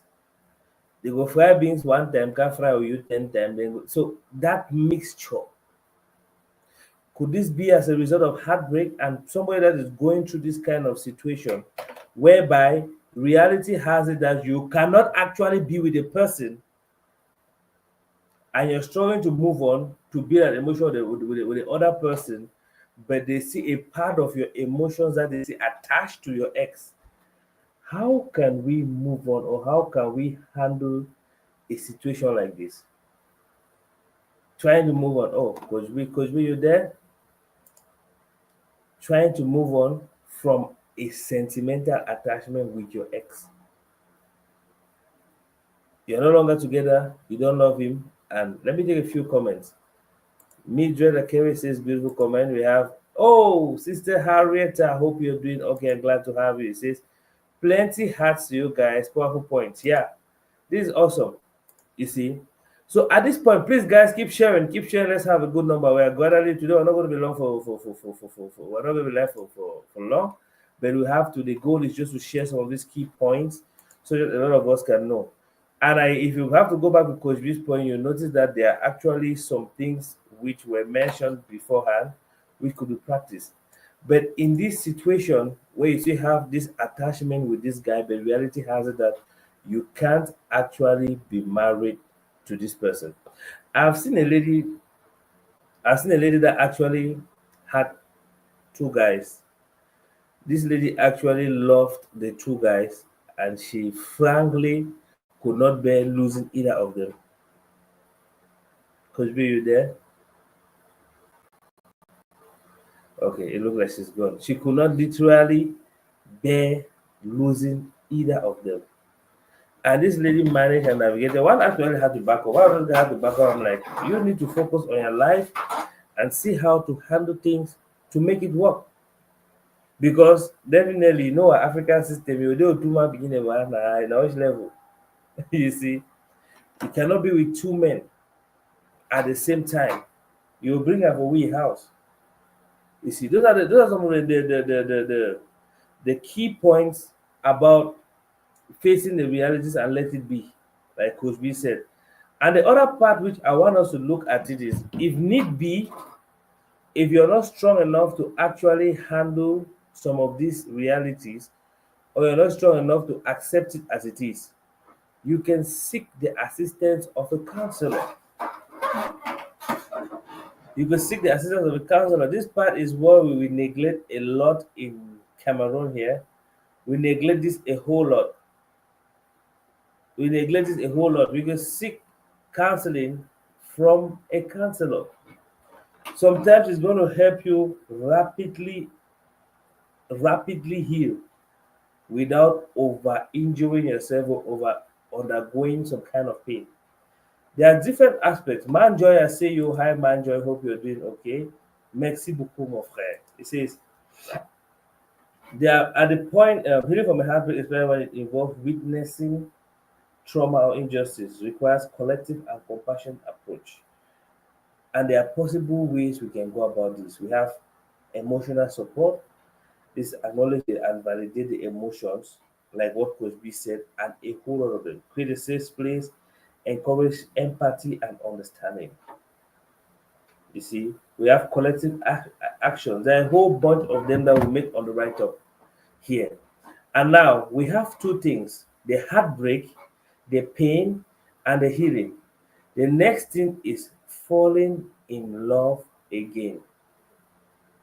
Falling in love again. Sometimes we pretend that we have moved on when we haven't actually moved on. Sometimes, I've seen, when I say I've seen this a lot, I've seen a lot of people ladies, you love a particular guy such that, may balong no jo hold you. We will did that get now, so say me that ex appear for free front. The girl automatically becomes a mumu. Automatically. So a lot of women have part of them, and it is in their brain in such a way that they can't really accept the fact that they can make a life without a particular person. As with some, when they finally accept, they have some kind of bitterness. As I may balok no hold you, say do younger, then a particular ex appear. He will let you then cry. You see, he will let you can cry. And it's technical. This is something that you have to deal with, something that you have to actually know how to move on. At a certain point, you mustn't listen, your emotions mustn't dictate to you. At a certain point, you need to dictate how you feel. For example, it's not every time that you feel as to eat that you eat. Because at some certain odd hours when you eat, it's going to be detrimental to your health. It's not everything that you want to eat that you eat. It's not every time that you want to knack that you knack. It's not everything you want that you do or you want that you get. Some things are just meant to be the way they are and you will never have them. There are some people that will live and go and they'll never own a car. There are people that will live and go and they'll never travel out. They'll never even enter a plane. It's funny how we valorize planes in this part of the world. You see? So that attachment, disconnecting from that attachment is usually a very challenging factor because you have the good memories coming back, and the worst part is when you are when you're actually the person who is the guilty one. A lot of guys are smart enough to play the guilty card. They be like, you're the one that caused this, you're the one, and you, the lady, you are there suffering and thinking that if you change, the guy is going to take you back. In some cases, it's true, but in a lot of cases, you just have to heal and move on. You see? So these are some of the things that we need to sincerely look at. And at a certain point, I see a comment here coming from Akere Media say, how do you move on perfectly when you are too attached? Separation comes with a lot of pain, especially when it's coming from two people that have been already connected and learned how to live with you, especially new love. I mean, new love, don't new love the ever switch on kind way, so that the people say people are created for each other and you don't think that things might really, really go anywhere or anyhow. What I think you can do is you can actually start by accepting the reality that you are no longer together. Number two, you engage in other activities that can gradually help you disconnect your mind from the aspect of missing this person or falling in love with this person. You see, you have to do that. And Coach B, you there? Yeah, I'm here. Yeah. All right. So we're looking at this, and I wanted to throw this question because we have a question like, how do you move on perfectly when you are too attached? The question I'll ask first of all is, what should you be the most attached to? Yourself or someone else? Yourself or something else? When you start being too attached to something or someone else, it becomes an addiction. It's no longer healthy. Addicted to someone. Yes. And it happens on a daily basis. You see moms that are too attached to their children, and it becomes a problem in their marriages because Mm-hmm. that will see you obsessed about your own child. Mm-hmm. You don't want to be too attached. We have responsibilities on children. Yeah. You are not allowed to be too obsessed or too attached to anything because Mm-hmm. you were not born with anything. Mm-hmm. Once you find yourself being too attached to something, please, you need to train yourself to release that thing because too much attachment breeds possession. Mm-hmm. Even if you're too obsessed about your car, you're too attached on your car, you're going to neglect other things and prioritize your car. When you're too attached to a person, the truth is you neglect yourself. Mm-hmm. And this True. person becomes your definition. You are nothing without that person. And that's why I always ask a couple, who are you without the last name of your husband? Who are you without your wife? Who are you without your children? You need to know who you are, first of all. And if you should Mm-hmm. be attached to anything, first of all, it should be to you and to your purpose. So Mm-hmm. that's the first mistake that we're making, being too attached to people. Mm-hmm. I'm not saying that you cannot build a bond with someone that makes you feel like you're inseparable. It's Mm-hmm. possible. You can build a bond with someone. But when we're building bonds with people, we should understand that we are living a temporary life. Mm-hmm. Anything can happen at any time. And that's Yeah. why you see even people will grieve in different ways because of the level of attachment that they had on something or on someone. Mm-hmm. So if you had this obsessive attachment on that person, it's so difficult for you to challenge that obsession and accept that this person is no longer with you.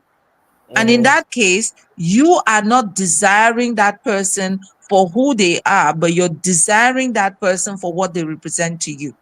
Mm-hmm. And that's toxicity. And that's why you will see two people are in a relationship and the guy will say the girl be too possessive or the boy be too Yeah. possessive. This is Yeah. where people have been so attached and too obsessed about the other person and they Mm-hmm. become possessive Like of I that own you. person. Yes, like I own you. Nobody should own the other person. We are all Mm-hmm. independent individuals. We just come together through a relationship that is bonded by love or something else or partnership. Mm-hmm. So if Agree. you find yourself being too attached to someone, then you need to work on yourself to define the relationship you have with that person independent of attachment, because you don't want to be possessive. Nobody wants to be possessed. And Yeah. that's why you see men are so scared of commitment, because one thing about a man is they cannot relinquish their freedom. And when Yeah. when you make it sound as if you own a man, it's already attacking who he is. Yeah. Thank you, Coach B. Yeah. It attacks who the man is naturally. And there are some women Yeah. like that too. They cannot deal with possessive men, because when you act too act as if you're too possessive, you're attacking the core existence of someone, because this Mm-hmm. person believes that they are free, but now you want Yeah. them in captive. You want to capture them, you want to possess them, you want to hold them in one spot, you want to control them, and that's where they revolt. So Yeah. in a relationship where you felt so attached to the person, you are the problem, first of all. And secondly, if it happens that that relationship did broke, trust me, it's going to take too long for you to heal, because that healing needs to start within you. And unfortunately, you are not acknowledging the fact that the healing needs to start within you. You're still Mm-hmm. pointing fingers, because what is hurting you the most is the fact that this thing that you had control over, this thing that you possessed, is no longer yours, Yeah. has been set free Yeah. somehow. So that's Yeah. that's what keeps you captured in that place of pain for too long. Mm-hmm. And unfortunately, people do not heal from those kinds of attachments till Thank they you. go back to treat themselves. Mm-hmm. Because I wanted to find out I want to find out if it's even a bad thing to be that attached, but you said that the way it means we're depriving ourselves of something. You see? And Coach B has ironed it in a way that it's very, very, very, very clear enough for everybody to understand. Who are you without that person? I think understanding this is going to give us a clearer understanding on when we have to say, okay, you don't do. You understand? Big shout out to all of you comments. Some people are sending their own comments. Please, those who are following and sending comments on WhatsApp, go to Facebook or YouTube, comment there. Let's read your comments aloud so that we actually get a beautiful conversation going well. Now, I wanted to find out something because after applying all of these things, we need to actually know that we are healed. And some people, I don't know, but I was talking with some people who've had funny experiences, and they're like, not everybody is supposed to fall in love, not everybody is supposed to get married, and not everybody. Well, that's a point of view, and that's how we see life. But me, I think that love is a beautiful thing. I think that love is great when you find somebody that connects with you and you both are walking towards a similar path, and you see life in the kind of direction that permits cooperation and collaboration with the two of you. When you meet a good companion, it's a beautiful thing. It's unfortunate that in an era like this, with so many things that have not been properly implemented or expatiated, we get ourselves into some kind of relationships that end up in premium tiers. And that has given room to a lot of regrets, backbiting, negative comments about love, relationship, and marriage, increased divorce rates, and all of that. Now, I want to find out, Coach B, at what point do we know that we are now ready to fall in love again? Oh, it looks like Coach B is back. Yeah, that's a good question. At what point do you know that you're ready to fall in love again? When Yeah. you've been able to go back, do a self introspection, and understand what is it, what role did you play to the breaking of that relationship? What is it you did from your part? You don't have Yeah. control over what the other person did. You only Mhm. have control over what you did and what you Yeah. didn't do. So you need to go through self introspection. Just go back and go through your journey with this person and ask yourself the question, what is it that I could have done differently? What is it Mhm. that I learned from this relationship? How can I turn the experiences that I had from this relationship into my gain? What are the Mhm. opportunities that I have from this experience that I've had with this person? What are Yeah. those opportunities that I have to be able to forge ahead? And once you do that, you'll be able to break free from that. I'm not saying that the scar is going to disappear, it's going to be there, but it's going to be an opportunity for you rather than a death sentence. It's not Mhm. going to be a death sentence. But you Yeah. can only do that if you are even aware, if you're very conscious. Some people by nature are groomed to blame people. Yeah. They never take responsibility of anything. And Yeah. it's very easy to know those kinds of people. If you meet someone and they start telling you about a relationship that they had previously, and all they do is blame the other person, there's a Mhm. problem. Say how? You Maybe. get into a conversation with someone, I mean, you two are trying to get into a relationship, and then this person tells you, maybe you're talking about your past relationships, and then this person tells you, I've been able to learn a lot from my past relationships. That's a mature conversation. Mhm. Versus someone that would just get into that relationship and start trash talking their ex and telling you, my ex was horrible, these are the Mhm. things that my ex used to do, and so on and so forth. Trust me, they've not healed from that. Mhm.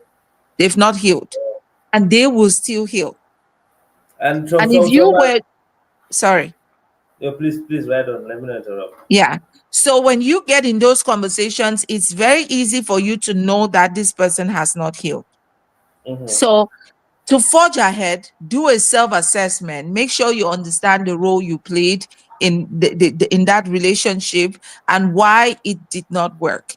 And I Mhm. also always recommend, even though people have different opinions about this, I believe that closure is very important. I don't believe in breaking up with someone without communicating why the relationship didn't work. It's very important to communicate it. Talk about why the relationship didn't work. And that's why even when you go to the courts and you want to divorce, they will ask you reasons why you want to divorce. And when they give you a divorce decree, they will put the reason of the divorce on that decree. It's a reminder that there's a reason why that marriage was broken. So Mhm. in every other relationship you have in life, be it girlfriend, boyfriend, if that relationship breaks, you need to also put a stamp in that last conversation for the sake of closure that this is why this relationship did not work. That Mhm. is, it helps the two people that are leaving that relationship so that they can be better versions of themselves as they forge ahead. When you Yeah. leave the person you broke up with in the dark, it's like you're punishing the person and you're letting the person uncover these things by themselves. And not everyone is smart enough to be able to unravel. Some people will just hold you in their hearts for the rest of their lives because you did not communicate. And in most cases, if you don't communicate, people just imagine all sorts of things. And in most cases, they keep blaming themselves. That's where that self-criticism comes in and all of that. So we need to always have a conversation. It's very difficult, but have the conversation with this person. Even if it was as bad as the person snores a lot or the person had a bad breath, you just couldn't deal with that bad breath, please tell them. It will help them go into the store and start getting some hydrogen peroxide to treat their mouth odor. You need to have that Everything we can. conversation. Yes, for the sake of the future of that person, because that person takes that damaged relationship into another damaged relationship and damages another person, and the cycle continues. So Yeah. we need to, it's just basic courtesy. Just have that conversation with the person. It's always difficult, very sensitive, but have the conversation.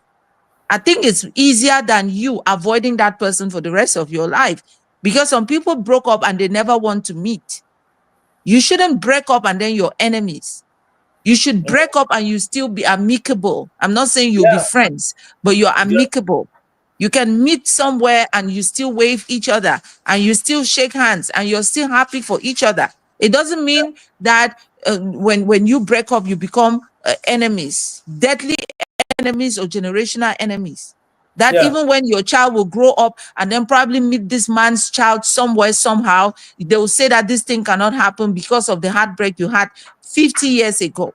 I'm telling you, It doesn't work. how come? So yeah, so I think we need to go through that self-assessment, understand our role, heal ourselves, and then forgive ourselves and forgive the other person. And then make sure that we recreate, like you need to retell that story. If I want to tell this story the next time, this is how I would like to tell the story.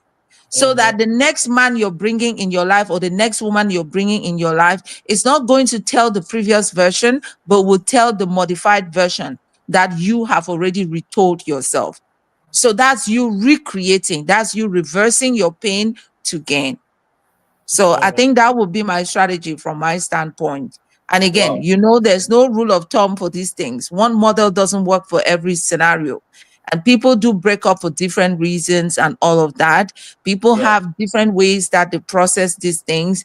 I'm not saying that you must do it the way I said it, but please do what works for you. But remember, healing from it. You remember giving yourself time to process it. Remember giving yourself an opportunity to heal. Remember forgiving yourself. Remember forgiving the other person, not because the person deserves forgiveness, but because you want to set yourself free. And remember retelling the story so that the real version of the story, or the version of the story that you desire, is what will happen in the next event. Wow. Great. Could we have one very sharp question here from Silver Major Akere? Big shout out to all of you joining, and please do your best to share because we're getting waxing to the end. And it says, is falling in love something we decide to do or it just happens? I would say I don't believe in love at first sight. I believe in attraction at first sight. So, and I believe that falling in love is a process. That's why love is an actionable word. It's a verb. So it's an actionable word. So Mhm. to fall in love means there is something that exists, there's something that is being done, there's something that is being said, there's a vibration that is happening that is causing me to actionably fall in love. So, yes, you can fall in love because you have been hearing the things, you have been seeing certain things, you have been feeling certain things, you have been exposed to certain things, and by that, that attraction becomes love. You don't Mhm. just see someone and you just fall in love with them. You see someone and you get attracted to them. Mhm. You get attracted to them, and when you leave that person, you can keep thinking about the person because of that attraction you have towards them. But the love now kicks in when there is something that interests you more than that attraction, meaning the way this person talks, the way they Mhm. do things, the way they solve problems, the way they behave with other people, what people say about them, the way they carry themselves, the way they think, the way they process things, and that's where you fall in love. So in most cases, it is the way you invest in the people that you're attracted to that causes you to finally fall in love with them. Yeah. Yeah. So yes, Beautiful. most of the time we allow ourselves to fall in love. We, at the end of the day, we do not control how deep we fall in love, but it is because we have paid attention enough on that thing that we are attracted to that we end up falling in love with it. And that's why Wow. you would hear a woman will say, I will not invest emotions in this kind of person. That's Mm-hmm. because when they see something they're attracted to, they invest emotions in that thing, meaning paying attention, constantly watching, constantly listening, taking their phone calls and all of that. But if a woman is not even physically, like if they are not attracted to you, they don't even want to talk to you. They don't even pick your phone calls. And so they don't give room to fall in love. Mm-hmm. Now, the falling in love is when they open the doors and then they have access to other things that are beyond attraction, and then Mm-hmm. falling in love happens. That will Mm-hmm. be the way I look at it. And people will see it from different perspectives. And again, I honor that because these are very complex concepts in life. Yes, yes, very, very complex. Now, could you one more? Falling in love again, could it be a remedy for a heartbreak? Like you left a heartbreaking situation, ended a relationship. Can That's a falling in love no-no. again be a remedy?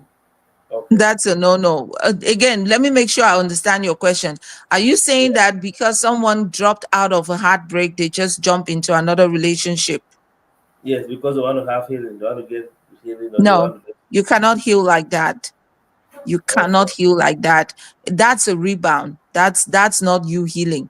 That's just you seeking for an outlet, and that's the worst outlet because at the end of the day, you will replicate the same thing you left from that previous relationship. Mm-hmm. You Then will there's one. replicate it. Okay. And Mildred Akere, we cannot control attraction. We know the things that we like naturally as humans. For example, if you ask a man that what are the kind of women you're attracted to, they will tell you maybe short, maybe dark skin, maybe with a big nyash, with a big boobs and all of that. That's Yeah. their physical, that's their attraction. And there are some men that will say, oh, I am a sapiosexual man, and I like it when I hear of when I see a woman who is very articulate, a woman who carries themselves very professionally, a woman who is very driven and all of that, because they fall in love with the woman's or the man's intellect. So that is their attraction. And so when they see that kind of person, it becomes an attraction to them. And then when they pay closer attention, they see the other things about this person that will cause them to fall in love. They can see Wow. a very driven woman, and then all of a sudden, as they are paying attention and going closer, they realize that this woman is not just driven, but she's very arrogant and Mm-hmm. super controlling. They would get off because Yeah. that's probably their deal breaker. But but some, they can go closer now and notice that, hey, she's very driven, but she's very humble and very respectful. She's still in her femininity, and she still does really great as a career driven woman and as a traditional woman, and they fall in love times two Hmm. because they've Okay. seen all these other things that come to the package, which are beyond just attraction, and that's where they fall in love. Mm-hmm. Yeah. Now, Coach B, is it a bad thing to be fully committed in a relationship? Now, let me explain. Let me explain a little bit here. Because if you come across a lady in her 30s, or a single lady in her 30s who have been able to date a couple of men, who have been able to date a good number of men, or maybe a fewer number of men, they usually have some kind of principles that they took as lessons from their previous relationship. I will never do this to a man again. I will never do that to a man again. I will never do this to a man again. And I will never do that to a man again. Is it a good approach to carry lessons from a previous relationship to the next one and creating some restrictions? I will say it's a good thing to take lessons from a previous relationship into another relationship. However, It depends on what the lessons are. And I would also say it is a wrong thing to carry the personality of your previous relationship into a new relationship, meaning assuming that the other person you will be dating will be an exact carbon copy of the person that you dated previously, so that you're going to give them the treatment that you were not lucky enough to give the other person. Yeah. So We- people take the consequences or the things that they would have done to the people that hurt them, and they decide to do it to the next person whom they Thank you. get into a relationship with. For example, you were dating this girl and you were giving this girl money. Like you were very open and you would give her money, but she will never give you her own money, but she was very hardworking. And then Mhm. you end up breaking up with that girl.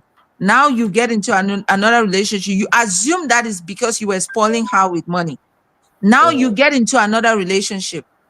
If you were to be given an opportunity to go back into the same relationship with that previous girl, you will stop giving her money so that she doesn't become arrogant. Now, Yeah. because you're not lucky enough to go back into that same relationship and punish that person, you take that punishment into the next relationship, and you get into another relationship and you resist giving money to this new lady. And the reason why you're not giving her money is because in your previous relationship you were spoiling the lady with money, and at the end of the day she was being arrogant. Now Uh-huh. that's not the kind of lesson I want you to take into another relationship. Yeah. Yeah, that's not a lesson. That's you punishing someone else with Correct. punishment that someone else deserves.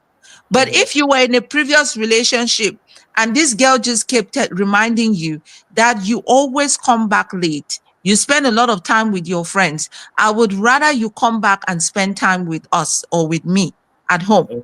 And all you choose is choose your friends over her. And at the end of the day, she realized that you prioritize your friends over her, and she Mhm. decides to let go the relationship.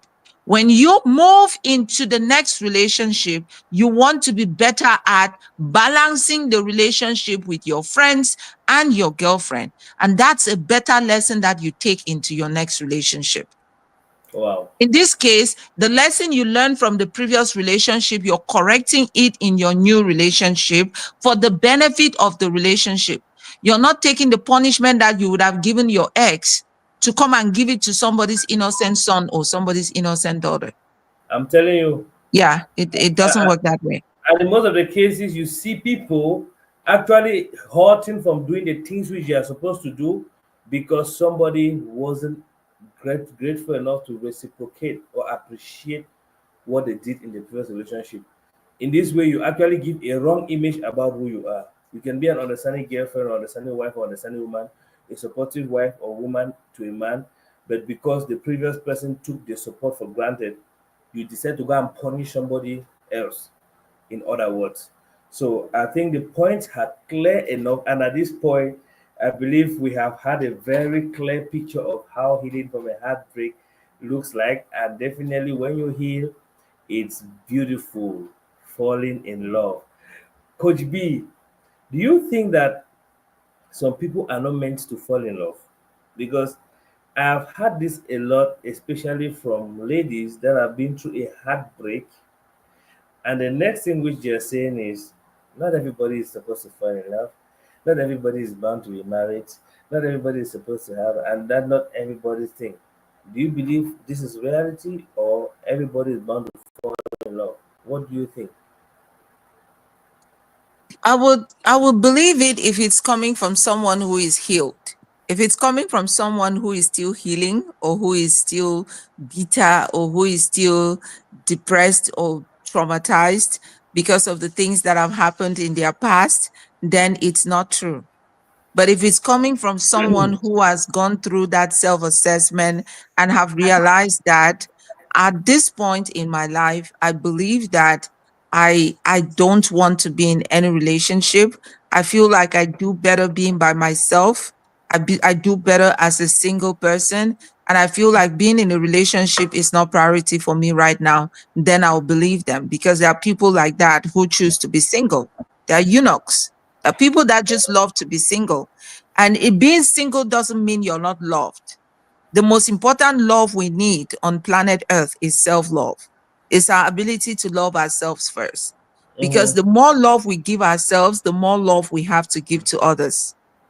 So Wow. if you cannot love yourself that much, then there's a tendency you go around handing off expectations from people that they don't they are overwhelming. You cannot want me to love you more than you love yourself. You wake up in the morning, you cannot brush your hair, and you want me to say you're beautiful? No, you look shabby. You look shabby. Love yourself, take care of your hair, and look clean so that I can see it and say it's beautiful. Beautiful. When From a you keep genuine point. yourself shabby and you still want me to say you're beautiful, then what you're telling me is you want me to lie. That's why I say it's an unrealistic expectation for you to want people to give you what you cannot give yourself.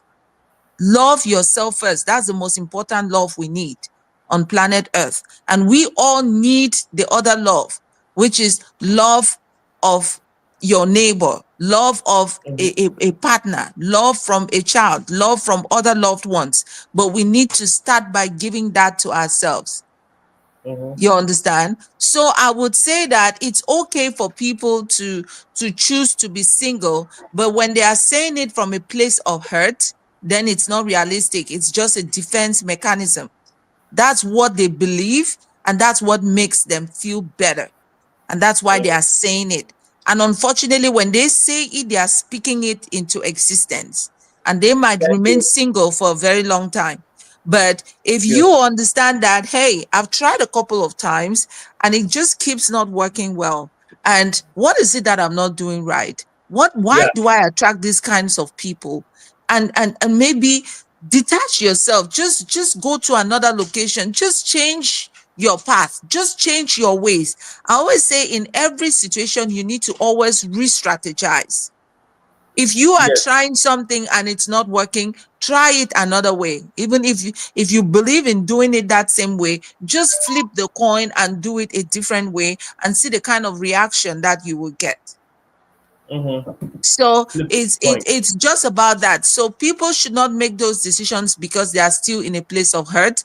But if they make that decision from a place of healing, then I will believe that it's true that they just want to be single, and which is okay. Some people are meant to be single. Some people are not meant to be married.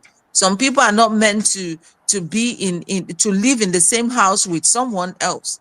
And if you know that about yourself and you choose to be happy with that decision, go ahead and do it. Don't just assume that decision because you think the world has been so unfair to you and you choose that path. That's being defensive. This elaborates it very well because almost everybody I've heard from that this kind of thing from is somebody that's either sorry from a heartbreak or is going through a separation process that is pinning them, and they just be like, okay, let me just accept life that I not everybody's supposed to get married, and I can also still allow that getting married. And there are other parts because there's an ignorant and naive junior sister watching you say those things that you're saying, and that junior sister that looks up to you might be copying the nonsense you're saying instead of her to be a good, comprehensive person that can live with a companion. She grows up saying, "Not everybody is meant to get married." And this words to speak out are lies. I like the way you put it that it might definitely come to pass if you if you pronounce them, they might come to pass. You see, a little girl of about 18 years growing up with the notion that not everybody is supposed to get married, and at the end of the day to meet the reality of being 45 and 50 with no companion, it becomes sometimes really really horrible. And to some people, they feel that I know anyway. I know there might be some people that are that age group and they are happy, but the few that I know anyway, a lot of them aren't happy. Now some find companionship in their children, and when the children grow to a certain age and get married and go to their own partners, these people become very depressed and lonely. So find companionship, because the more you grow at a younger age in life, you have little responsibilities and little things to handle. But the more you grow, you start seeing the importance of family. I mean, the family that is coming from you, not the one you're coming from. You start seeing the importance. And as you grow older, they say marriage is sweet na for old age. When you guys are there together and you have that companion that you can speak with, that you can share with, this is not in any way saying that if you don't have a companion, you should go and buy yourself. This is saying that the younger ones listening, if you believe you don't need you can be happy and single, it is your business. But just be happy and single till the end. And if you believe you need a life partner, then you should be somebody that is worth living with. You shouldn't come with all toxicity and all forms of lie telling and all forms of fakery and all forms of terrible attitudes, making cohabitation a very big misery, and expect to be treated in a special way because you're a lady or because you're a gentleman or because you're the man here. I think this should go a long way to all about us being too conscious of ourselves and being conscious enough to care about the feeling of the opposite of your partner. This thing I'm doing, is it all about me? Am I hurting this person? From that judgment, you can be able to be a better person. And if you don't give a fuck, you don't care what anybody is and don't care how anybody is, you can definitely try being single. But to the best of my knowledge, I have seen really, I've not, frankly speaking, to be very frank, I've never come across somebody of that is old and single and happy. I've never seen any. I have a couple of friends, female, And 45. you're really touching on a very important point here. And Yeah. last week, I was in a planning meeting with one of my um, um, lead product managers, and she announced that she was getting married. How Wow. guess how old this lady is? This 65. is the category of people we call grandma in Cameroon. Wow. This is a white lady who is in her late 60s. She's Wow. getting married. Wow. She's getting married. And do you know Wow. why they get married? They don't get married because they want to post it on social media. Mm-hmm. They get married because they need a companion. Mm-hmm. Because Companionship. loneliness has been one of the biggest causes of depression in the world Yeah. nowadays. Yeah. People Yeah. do not see other people physically. That's why on this part of the world it's normal to see someone have about 3 or 2 dogs because they need companionship. Yes. So Yes. this lady in her late 60s. I'm telling you, she's in her late 60s and she's preparing for her wedding. As a matter Yes. of fact, this week she will not be working because she'll be preparing for her wedding. And Wow. and I didn't want to, again, ageism is something that people shy away from talking about. So I didn't want to talk about age in the room and make her feel awkward, but I really wanted to share this with her just to let her know that women in their 50s, in their 40s, in their 30s in my country are already depressed because they are not married, Yeah. because of Yeah. societal pressure, because of the pressure that society gives them. When they turn 25, every mommy way they meter them for village now, you go marry when? You don't born. You go born when? And all of that. What do Yeah. they even ask them? You don't get work. I'm telling you, na only married born, married born. The first question should be when you go get work, when you go build house, so that you feel then married, bring your pikin and your woman inside the house. But we are Mm-hmm. so quick on asking people to go at responsibilities on themselves when they are not even able to take care of themselves. Man of a chop flop. Man never chop flop. That means say nobody get up to 4 pair shoe. Now you want me marry another person where the person will need another 4 pair shoe. And then before you want to know, they start consummating their marriage and Pium first child, pium second child, pium third child, because people are not even accepting family planning. They think that it's a taboo to do birth control, and kids are just thrown all over the place, and they are suffering. Every Yeah. human being that has a child, know from today that you are responsible for their basic needs. If that Yeah. child is not in a good school, you are to blame. If that child does not eat 3 square meals at least in a day, you are to blame. And if Yeah. that child is sick and cannot be taken to the hospital, you are to blame. Yeah. If that Yeah. child is not living in a safe house, in a safe environment, you are to blame. And today, if human right activists show up for your door, they fit carry yourself, go lock you, because you need Yeah. to provide that pikin the basic physiological needs them. Yeah. Yeah. What This are is we doing to our society? The yeah. right time when people become really stable and they are ready to start building a family is when they are in their 30s. Life is to be enjoyed and not to be endured. Oh, If could you you have consider that 10 again? quality lives, 10 years of quality in your life, then you have lived life. Instead of having 30 years of suffering and Misery. pain and misery and disappointment and battery every morning when I don't fight, every morning you come on your face don't twist. That's why we see women in their late 20s, they look like they are in their 50s. Yes. What is going on? Let's stop thinking that no, your neighbor is not going to kill you if you don't get married when they want you to. And don't go Yeah. and get married because you want to please your classmates or your friends. Because trust me, nature has a way of reversing it. Mm-hmm. If you get married, if you get into the wrong marriage, I'm not telling you here. I'm not saying this because I got all these answers.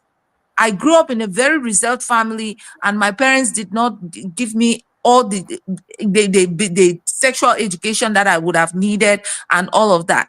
My mom even Yeah. passed when I was just entering into puberty. So I didn't Mm-hmm. grow up having my mother by me to even school me through some of these things. These things I uncovered by myself. And that's because I wanted to go on a journey of self-discovery. I wanted to know who Yeah. I was.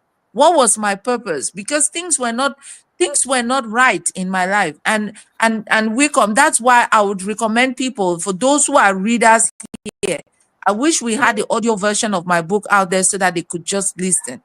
Because Yeah. sometimes we get into situations and then they open us up to our actual purpose in life. I Um, feel um, like some of the circumstances that I went through in life are what have made me who I am today. So I'm not mhm. saying this, nobody should quote me and make it sound like I'm saying this because I'm a perfect human being. I've made my own mistakes in life based on what I Yeah. knew, based on what I thought was right, and based on what I perceived at that time. But Yeah. today, if I'm saying it, it's because I've learned from those experiences. Yeah. And if you're listening to my voice today and you're still in that place where you can make different decisions, thank you so much for flashing that. Please do not take too long to make that decision, because one day, just one day of not making that decision can cost you your life, can cost you your entire life. Yeah. I say so because if you read this book, you'll find out that the worst calamity happened to me just because I did not make a decision, one decision that I should have made. So Yeah. sometimes they will tell you the devil you know is better than the angel you don't know. Knowing that the other person is an angel is enough information to leave the devil you know. Yeah. Think Yeah. about it. We already know that the devil is here to steal, to kill, to destroy. And what do we know about angels? And so if you know that this is a devil, and on the other side of that devil, you know that that's an angel, yet you don't know that angel enough, but you know it's an angel, why will you stick to the devil? Even Yeah. though you know the devil, and you know that that devil is there to steal, that devil is there to kill, that devil is there to destroy. And on the Mm-hmm. other side of you, you can spot an angel. You will Mm-hmm. stick to that devil because you know the devil. When you know the devil, do you know the schemes of the devil? Mm-hmm. How many of us know the schemes of the devil? So we are stuck in these situations because of some of these motivational quotes that we've given ourselves, and we keep saying, oh, the devil you know is better than the angel you don't know. The grass is always greener on the other The other side, side. and things like that. These quotes are out there for the benefit of the doubt, to help you play devil's advocate in situations. They are not Yeah. there for you to take them religiously. It's there Yeah. for you to think critically. It's there for Yeah. you to build resilience, but it Yeah. shouldn't be something that holds you captive. It shouldn't be something that creates procrastination in your life. Yeah. And I think mentioned here last time that if you find out that You you're on know. the wrong train or the wrong bus, you drop off as early as possible, because the longer you go, the costly, it becomes more costly. Yeah. When you were And talking, you that's just the spoke truth. to my mind. Exactly. So Yeah. don't hold on, because, and don't create all this vintage life that we have on social media nowadays, and you're just making decisions by impulse, the way you feel, the way people around you make you feel, because of the way society has been structured, and social media has become another source of depression. People oppressing you by posting on their status or on their social media. The first day I Yeah. took a photo shoot, that's when I know the fakeness of pictures.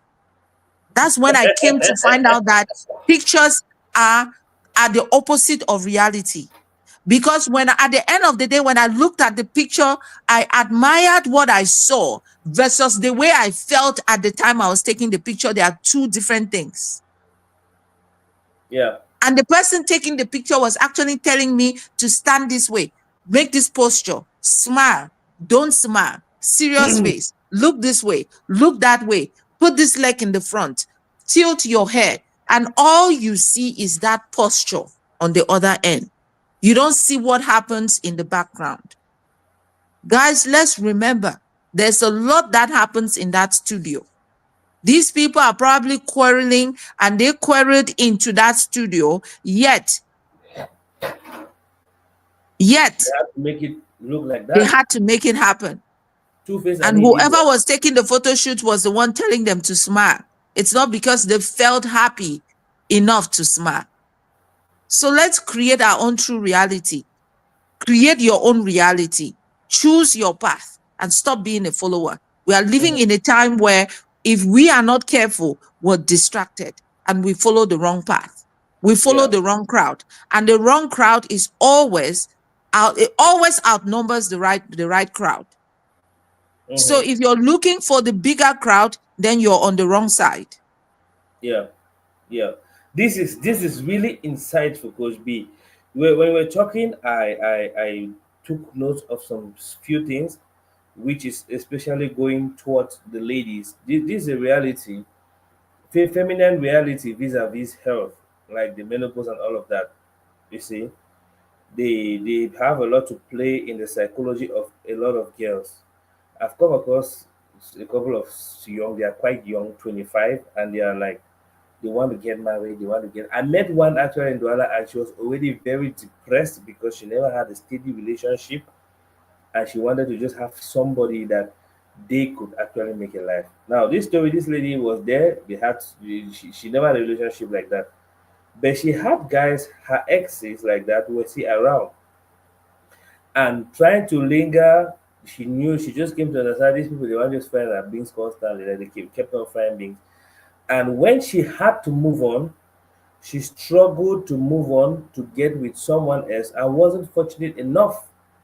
This is true life story that I am saying of people that you could pinpoint. It wasn't fortunate enough to the extent that she even went to one of the guys that was talking to her, actually sponsored a vacation with them out of the country, and immediately they went for that vacation and came back, the relationship ended. So it was more of like somebody is looking for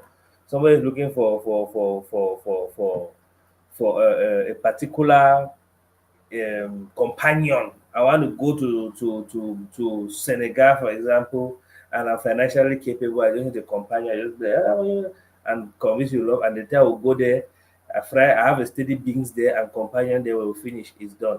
So a couple of those things happen when you actually just think that, because the problem of moving from one side to another in search of a better opportunity or better love might make you to actually not see some of the things that you are doing that are not working right. That's one thing we wanted to highlight on. Because sometimes your relationship is failing not because of the other person, but because of the things which you aren't doing right. And if you don't correct that, you meet another person that's like your partner, it might not equally work right. It doesn't mean they have a problem. Sometimes it is you that have that problem. And coming to feminine reality, if you have to begin to attach some kind of funny quotes to make you feel better and not feel accountable for your actions or what you say, justifying your every mistake, justifying the lies, justifying talking with people that you know that want to clearly sleep with you, justifying your flirty and dirty attitude, you might not still have a greener grass on the other side. Because when you start talking with a man, the current partner knows everybody. I'm telling you that if I'm dating a lady, I take her phone, I can tell you all the men that want to fry her beans just by looking at their conversations. But I'm the kind of person that would want you to respect me enough not to talk with them. I don't delete the messages. If you have to delete the messages, allow them there. But don't talk to them if you respect me enough. But if you have to keep justifying that, no, he's just a friend, no, we are not yet married, no, my options have to be open, no, I'm still a young girl, I have to live my life, I also have a right to my life, I also have privacy. I'll be like, me, I don't do privacy. If you're with me, I check your phone. I don't care about who is saying what, I check your phone and you can have mine. That's all about transparency, for example. But when you have somebody that has already built a lot of things and norms and principles based on what they are learning from society, especially people that are coming from broken are divorcees and scattering the whole major space with all sorts of terrible advice. You see a small young girl following those footsteps unconsciously because she sees these people as a role model. By the time you begin to get to 35, 40, 50, you don't have a child.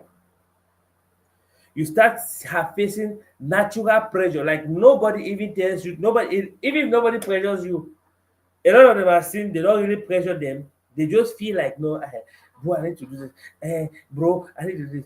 And you see a lot of that. They have a natural pressure. And you start jumping to false love where you cannot see love. They say a bored person, any music sounds as beautiful music to a man that is bored.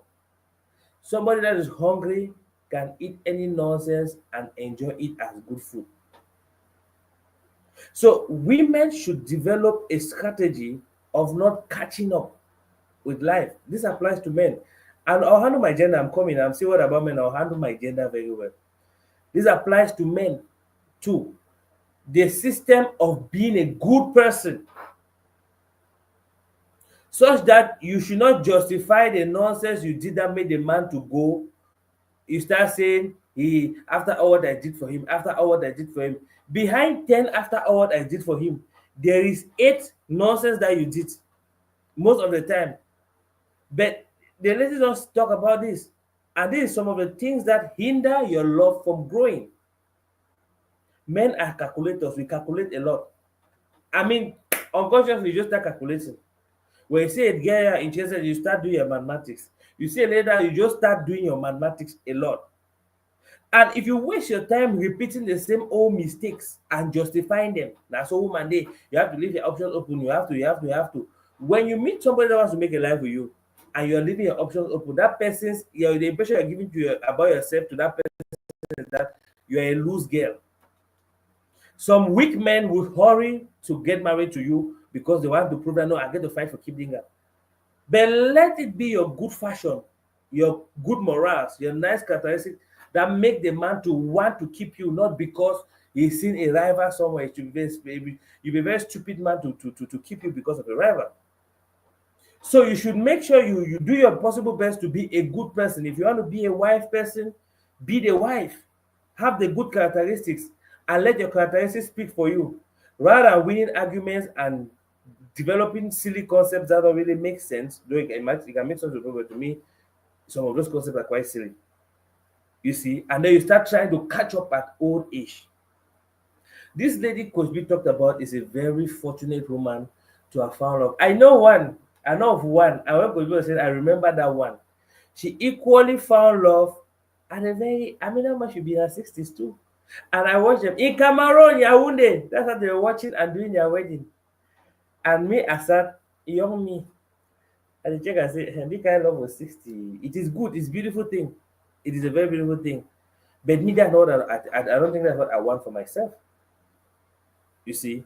So at certain points, we should be able to enjoy the beauty of life and bond with people correctly.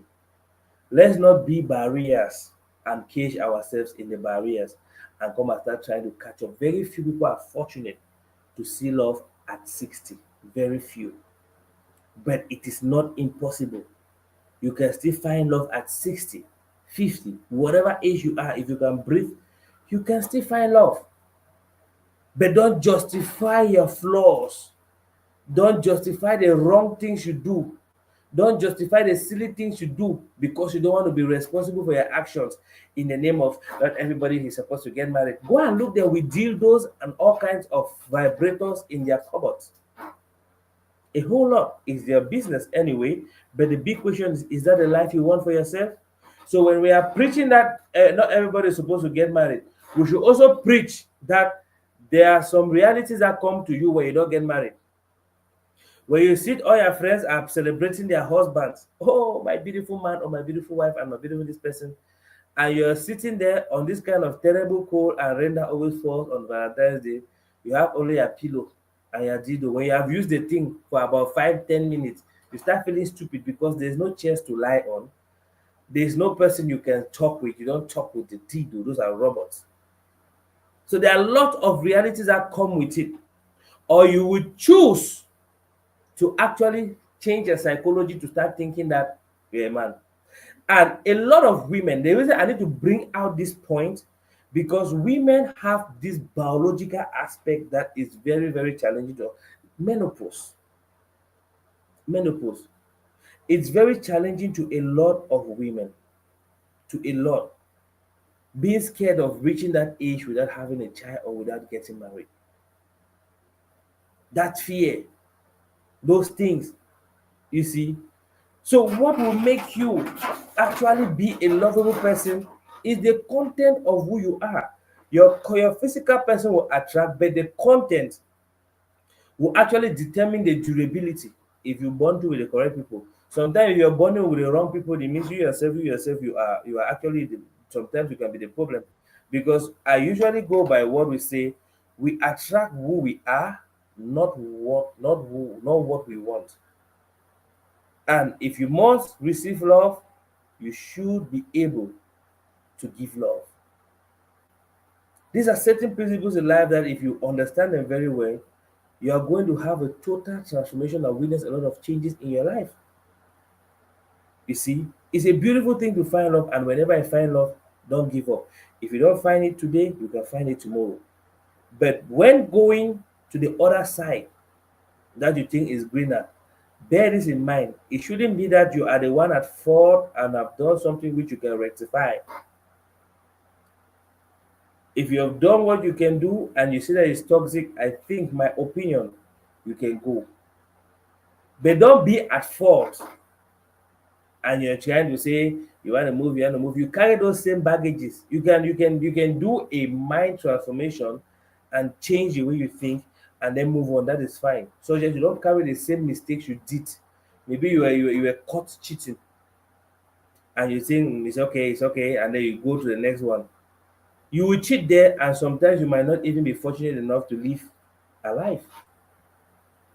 So the whole goal is creating a society of sound-minded people that could make cohabitation very easy. It's because of this our tense kind of notions and concept about life that are too self-centered and selfish, that doesn't care about how the other person feels, that is making this cohabitation thing very difficult. And something that is supposed to be a flow, we are beginning to put a lot of principles to it. When you love somebody, there are certain things that you will do that they will not even tell you. I think Ambassador has said that here one time. What you're trying to divide, no, you're supposed to do this, you will just find yourself doing some of those things that you don't even notice. You start addressing it when they start applying logic, a lot of logic and selfishness. That's why I start applying a lot of mathematics to it. But once again, who wins when you have a good character? Who wins when you have good morals? You buy a coach, be talking everywhere like coach, be intelligent, nice. Imagine you that is talking like that. It's a win to you, right? And we are going to admire you and we would love to have intelligent women. Same as for men. A lot of men find fun, especially these the sociable ones. They just break their heart and like they're breaking glasses. And sometimes these ladies are the way they are because of the damages caused by some of these men. It's true that some have a rooted bad character, I mean for the ladies, but a good majority turn to be terrible people because of heartbreaks which they got from men. So if we have a society of sane and sound-minded people that are conscious enough, then we would have a balanced society. It's not going to be perfect. Having a perfect society means we want to go and be resting in peace. It's not going to be perfect, but I think it's going to be a balanced and a happy one, enjoying every part of it. So to me, I think everybody should work on themselves and avoid catching up with life. Avoid catching up. Avoid rattrapage. When a child is born, the child cannot speak, the child crawls. The child five gets to walk, learn how to walk. The child runs and the child can jump. Those are different stages. Avoid coming to learn how to walk when you're already in a stage where you're supposed to be flying. And this can be done by the kind of things you choose to do. No matter what, somehow, somewhere, there's this cause and effect principle. What we do is as a result, what we see sometimes, a lot of the times, or almost all the time, let me say all the time, as a result of what we give out, what we send out. But most of the time, we are too, do I call it dumb or smart? Not to pinpoint where we went wrong, but rather play the victim card. And in playing the victim card, you don't even see your fault in this thing. Like a guy walking in a house to find a girlfriend with his friend or with his acquaintance. For the lady to just simply apologize and say, I'm sorry about this, you start arguing, creating an argument that I did not sleep with him. I did not sleep with him. What is he doing in your house in the first place at during an odd hour? You're going to meet your boyfriend or your chatter in Boya. They have sent you transport. Your boyfriend catches you. You start arguing that I did not reach Boya. This is the guilty part that gives a very wrong image about you. And if that guy eventually separates with you, he's never, ever, ever going to regret. Earlier on, I was sharing the story of a young girl that who come to work crying because of heartbreak. After serious discussion, I came to understand that this girl actually went to cheat and the guy caught her. And if you see the way she will be crying, you would think that boy is Satan deputy. You see the guy is Satan deputy. But the guy noticed that she was going to meet somebody in Boya that had already sent her transport, and then he caught her on the way and told her everything. She stopped and shamefully came back. From then, the guy is a serial cheat. He doesn't give, he doesn't care. And the girl will see and be crying and crying. Oh, whatever. Until I even knew the boy's name. Only because of the cries, and she'll cry and call the guy's name. So all of these things, make sure you are like you are a morally upright, you're okay on your own path. And let it be that nature brought you somebody that couldn't align with the kind of person that you are, and then you go to the grass that is greener. Because you might go to leave a good person and go there, you're going to a better person, when you are the problem, and you still go and beat a better person and turn the person to something else. You see, these are things that we should be very, very conscious about. When we talk of you living, does not mean that you should go and create trouble and start living. It should be that you're in a conscious relationship and the both of you are working things out, and then one person is not aligning and is not going. That will say leave. Not when you do some things unconsciously, and avoid catching up. You might not be fortunate enough like some people to catch up. You might not be fortunate. You don't know what death tomorrow has for you. We don't frankly know what tomorrow has for you. And at the same time, you should not cage yourself in a toxic relationship because you are scared to move on. This will hit the nail. When a relationship, every divorced person around me that I've spoken with, when you talk with them, you understand that what eventually caused that divorce was there from the very start. And that is what they did not address from the very start. Today we have our celebrity people, Two-Faced Annie, making us everywhere. These are people that are presenting an image of a perfect couple on screen. And I'm sure a lot of you watching to admire them, perfect couple on screen. But they have a different reality. You should live your reality like what Coach B said. Living your reality is very, very, very healthy. Accepting who you are and living it. If you deserve something, go for it and give it to yourself. But don't pressure yourself. Don't puncture yourself to use somebody's life as a role model to define your own life. It becomes very, very problematic. We will notice that we have a lot of hitches in the society today because of so many errors. And these errors stem from the fact that some of these conversations were not had earlier on. Some people never had time to discuss about certain things and realities of life from their parents. Plenty of we will learn and by experience. You see, many people learn the things practically by experience, experimenting. And the battle with experimenting is you can experiment and it damages you. It ends up damaging you.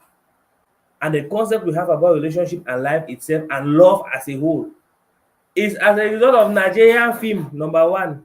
Number two, the kind of experience we had. Because this movie is Filipino film, Nigeria, all of them had a greater role because the era when we were growing up, that's what we saw and that's what they presented to us as love. And it had a way it played in our mind, giving us some funny, funny kind of expectations.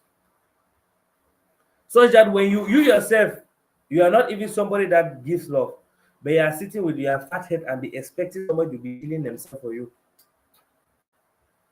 And finally, when you don't get it, start feeling heartbroken. That's saying there's all sorts of terrible things. I think one of the points which we need to work on is working on self. Being that person, and definitely you attract that person. And owning up and being responsible enough to accept your faults. Being responsible enough to accept when you go wrong. It can really help remedy a lot of things. It can really help. A simple I am sorry and a true repentance can remedy a divorce case. I was speaking with one in the course of this week, and all what he needed was for the lady to just come and apologize. But with skin. So these are points that we really need to take into consideration. Not only look at the point where you have to move, not only look at the point that will favor you, look at the point that scrutinizes you and observe yourself, cross-examine yourself, who you are, the kind of quality you carry, the kind of things you have. What stage of life are you? Are you in a stage where you're still jumping around? Are you in a stage where you're ready to settle? Are you in a stage and facing your realities? So these are some of the key points which I think we should look at, but what we should take home is avoid rattrapage. Walk when you're to walk and fly when you're to fly. But when life puts it in such a way that your reality comes that you're walking when you're to fly, then walk with joy without any hesitation. It's going to save you a whole lot. Now, coach, we have been talking for a while. I don't know if you have some final words to hit the hammer on the final nail before Paga backs out of here. I think you've really given a great summary, and as we all know, these things happen in the society because of the things that have been happening in the past. And I honestly did not believe that these things should pressure us for making premature decisions about our lives because Mm-hmm. they affect the rest of our lives.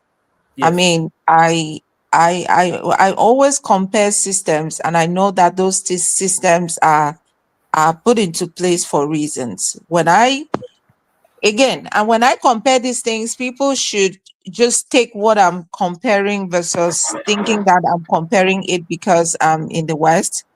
I compare that because when I see those things, I critically look at them, and I always play devil's advocate in some of these things just because I want to understand it from another point of view, not just Mm-hmm. superficially. Yeah. So we have, I think there are so many orphanages in Cameroon. Yeah. There's so many children on the streets that do not have families or homes. And we do not have we don't have a well defined or well established adoption process. Yeah. Majority of us from the cultures we were even raised from, we do not believe in adoption. We Mm-hmm. believe in just supporting only our family members because we are also very guilty of favoritism and tribalism. Yeah. But the world needs to be open to understand that the children that are in the world, be it the children that you made or the children that someone else made, need shelter. Yes. They need a family, they need homes. When we now put pressure on the young ladies that cannot take care of themselves, yet they are being compelled by the society to get married and have children because they are approaching menopause. Now, some of them now rush into the streets and then end up being pregnant, and they cannot take care of themselves, they cannot take care of the child, and the father is even unable to take care of the child. Who now takes care of the child? I'm telling you, it becomes another burden. It becomes a burden. It becomes a burden. It becomes stress. It becomes trauma. And then we have more young people on the streets because children are raising children. Yeah. And we don't have an established system that can take care of those children that do not have parents that can take care of them. And now some of Yeah. them end up being what we know already in the Yeah. society, Right. and they either become a burden to one uncle in the family who might have made it in life. Now they are being burdened by the responsibility of taking care of that child. But Yeah. if we allow people, if you could have an opportunity to have just one child, and that child goes to the best schools, that child graduates and be the best version of themselves, then we have done something. Versus having 10 children that do not even have the basic needs. They grow Yeah. up with kwashiorkor because they don't eat well. They grow up, they Yeah. don't even go to school, but they did not invite themselves into this world. Two adults made them. Yeah. Two adults made them. So Yeah. you owe that child all what they need. When I talked about adoption, what I'm saying is, even if, because I had one of my older cousins who Yeah. was not fortunate enough to have kids, but Mm-hmm. she was well to do, she had money, and but she unfortunately she couldn't make her own kids. She did Yeah. everything humanly possible to have her own kids, but she couldn't. But she ended up adopting one of her sister's kids that she had out of wedlock, and that became her own daughter. Now she's passed, but that's the only child that she left behind, and that's the child that took over most of the things that she left behind. Wow. If we are saying that because of biological clock, we want to have our babies before we reach menopause, and then we end up having babies that do not have daddies, and then we end up having baby mommy with baby mama, baby daddy wars here and there. chasing each other, hating each other because we are now struggling to have this person take care of a child because we were pressured by the society to take in that pregnancy. At the end of the day, this is what is causing a lot of confusion. Yes, I get your point now. This is what is causing a lot of confusion. Just let's just give ourselves some I don't know if I should use the word slack, but just not be too hard on ourselves. Just Yeah, take life gradually and focus on the right things at the right time. If now yeah. is the time to develop yourself, develop yourself. And even if you end up having just one child or you end up having two, it's okay. What if you even want to have the child and then the child doesn't come? What will you do? Yeah. Because This, you can say, oh, I'm already 29, I'm already 35, I don't have a child, I don't have a husband. And then you go get pregnant from someone. At the end of the day, you end up alone with the child. And that's when you become so attached to that child. That child does not have a life because you're lonely, you don't have a husband, yet you're holding on to that child as if that child is what you use to get back at the man. mm-hmm, You use that child to get back at the man. It's not because of the man that you had the baby. It's because of your own pressure. You mm-hmm. were pressured by the society to have that baby. It's not even Yeah, because you were ready. And now it has destabilized your entire life. I mm-hmm, just want to say that I'm not denying the fact that we should not go out there and make things happen for ourselves. But let's show ourselves some compassion. Do mm-hmm. the things at the right time when you desire to do them. Don't do them because of the pressure that you have from your mom, from your dad, from your siblings, from your friends, from social media, from your community. Do them when you're ready. I feel like we're having more resilient and more um I think the young girls nowadays, especially these Gen Zs, they are really very firm in their decisions. Like they are not pushed by sentiments. They are, they Yeah, are they are very firm with their decisions. They want to have a baby when they are ready. They are working yeah, hard for themselves. And I have no issue with a girl who is 25 years and has a job, has money to be able to take care of herself, and decides to have her baby. I don't have any issue. If you have a baby, you should have what it takes to take care of that baby. That's all I yeah, need.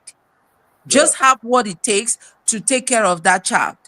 Don't just go and have a baby because the society says you're getting older.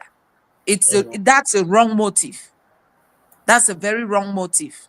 Have a baby when you're ready to have that baby and when you're able to take care of the baby. It's very Yeah, important.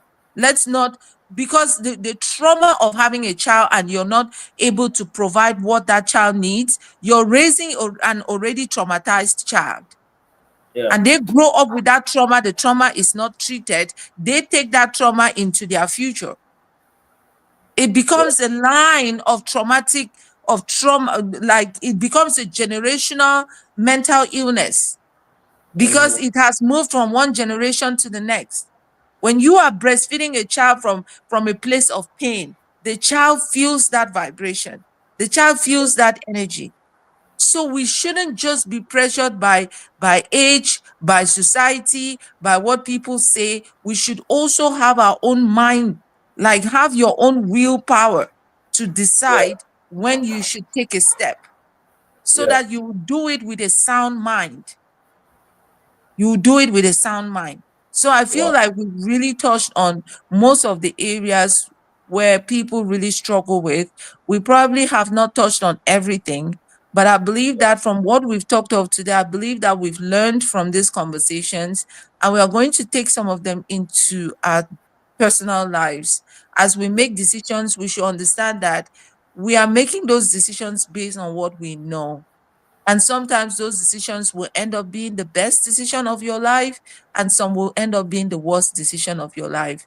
Forgive yourself, get out of it, and move forward.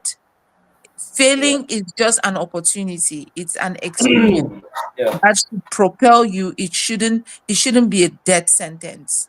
mm-hmm. And just show yourself some compassion. Forgive yourself. Make it very intentional that you wake up every morning willing to heal. That I am on the journey of healing and I am going to heal. I am going to retell my story. I'm going to reinvent my story, and you definitely reverse it. But thank you again so much, Wilcom, for always bringing these kinds of topics. I feel that Yeah, people are really learning from it. Thank you. yeah. It's always a beautiful time having Coach B. I mean, even those watching can attest. Coach B, one sharp one before you go.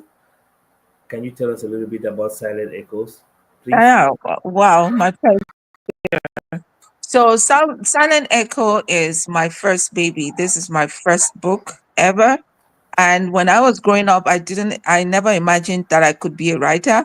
But when I jumped on this quote where it said, the smartest or the richest place on earth is the cemetery. And the cemetery is where people who should have written books didn't, the books that people, or maybe inventions that would have been invented were never invented, books that would have been written are lying in the cemetery, visions, and all those things. I thought that if I have gone through something in life, I should be able to put it on paper so that the people that also go through some of those things can read it and feel better. So, Silent Echoes is a reflection. It's like a memoir. It's mostly my experiences in life and how what I've learned from those experiences. And so if you're that person who is going through a very tough time and you feel like you've hit rock bottom, you feel like what you're going through, you don't deserve it. You feel like you cannot even wish that to your worst enemy. I would recommend my book because Silent Echoes, again, these are echoes that happen when things are very quiet. These are the manifestations that are happening when you are in that quiet place, in that pit, in that place of of of of sadness, of pain, of despair. So these are the echoes. The words that are in this book are the echoes that I got from the time of my despair, from the time when I was quiet, from the time when I was shut down from every other thing that was existing in the world. So it's where you will find those things that will help you rise from your scars. It's where you will find the opportunity to embrace resilience. And it's also where you will find wholeness. Wholeness is you when you get to that point where you understand your purpose and you've seen it all. Yet you can tell that this is who I am and this is what I'm forging ahead to become. So choosing to live your potential on the planet rather than losing that potential to a scar that will definitely exist, but you want to reverse the story of that scar, reinvent the story of the scar and call it a beautiful scar. So Wow. if even someone who is going through something, even if you're not going through anything, just recommend the book. It's on Amazon and we've not had the audio version yet. But if you can buy from Amazon, just go on Amazon and buy. And at some point, I'll also be shipping a few copies to Cameroon and I'll let people know where the copies will be. Wow, this I is know beautiful. people read books that much, but again, there's a lot that lies in books. So Yeah. I recommend people reading books. Wow, this is a wonderful one. I'll Mm. share the Amazon link on the page. Yeah, Thank you so and much. so you people can anybody can get. We are seriously anticipating for the ship for the version, and any other we'll talk about station. All right, Right. okay, people. It Yeah. was a beautiful time being with you all, and I'm glad to have had you all stay up to this point. Let's keep the fire burning. Let's keep encouraging one another. Let's keep creating positive impact and making this space a safe space for everybody to freely express whatever they can and actually encourage living amongst one another. I will end by going with the concept Ubuntu. I am because you are. Let's spread love and let love lead. Let love lead. Have a wonderful night, people. And I was so glad to be with you all. Even those who are coming to send their own comments in my inbox. It was great being with you as well. And I want to say big thanks to our very own intelligent and fully loaded, beautiful, eloquent Coach B, to our very own intelligent and smart Yolan, And all of you have always been there. We're here because you're there. Good night and see you again on Sunday. Stay glued to updates on the platform. Thank you.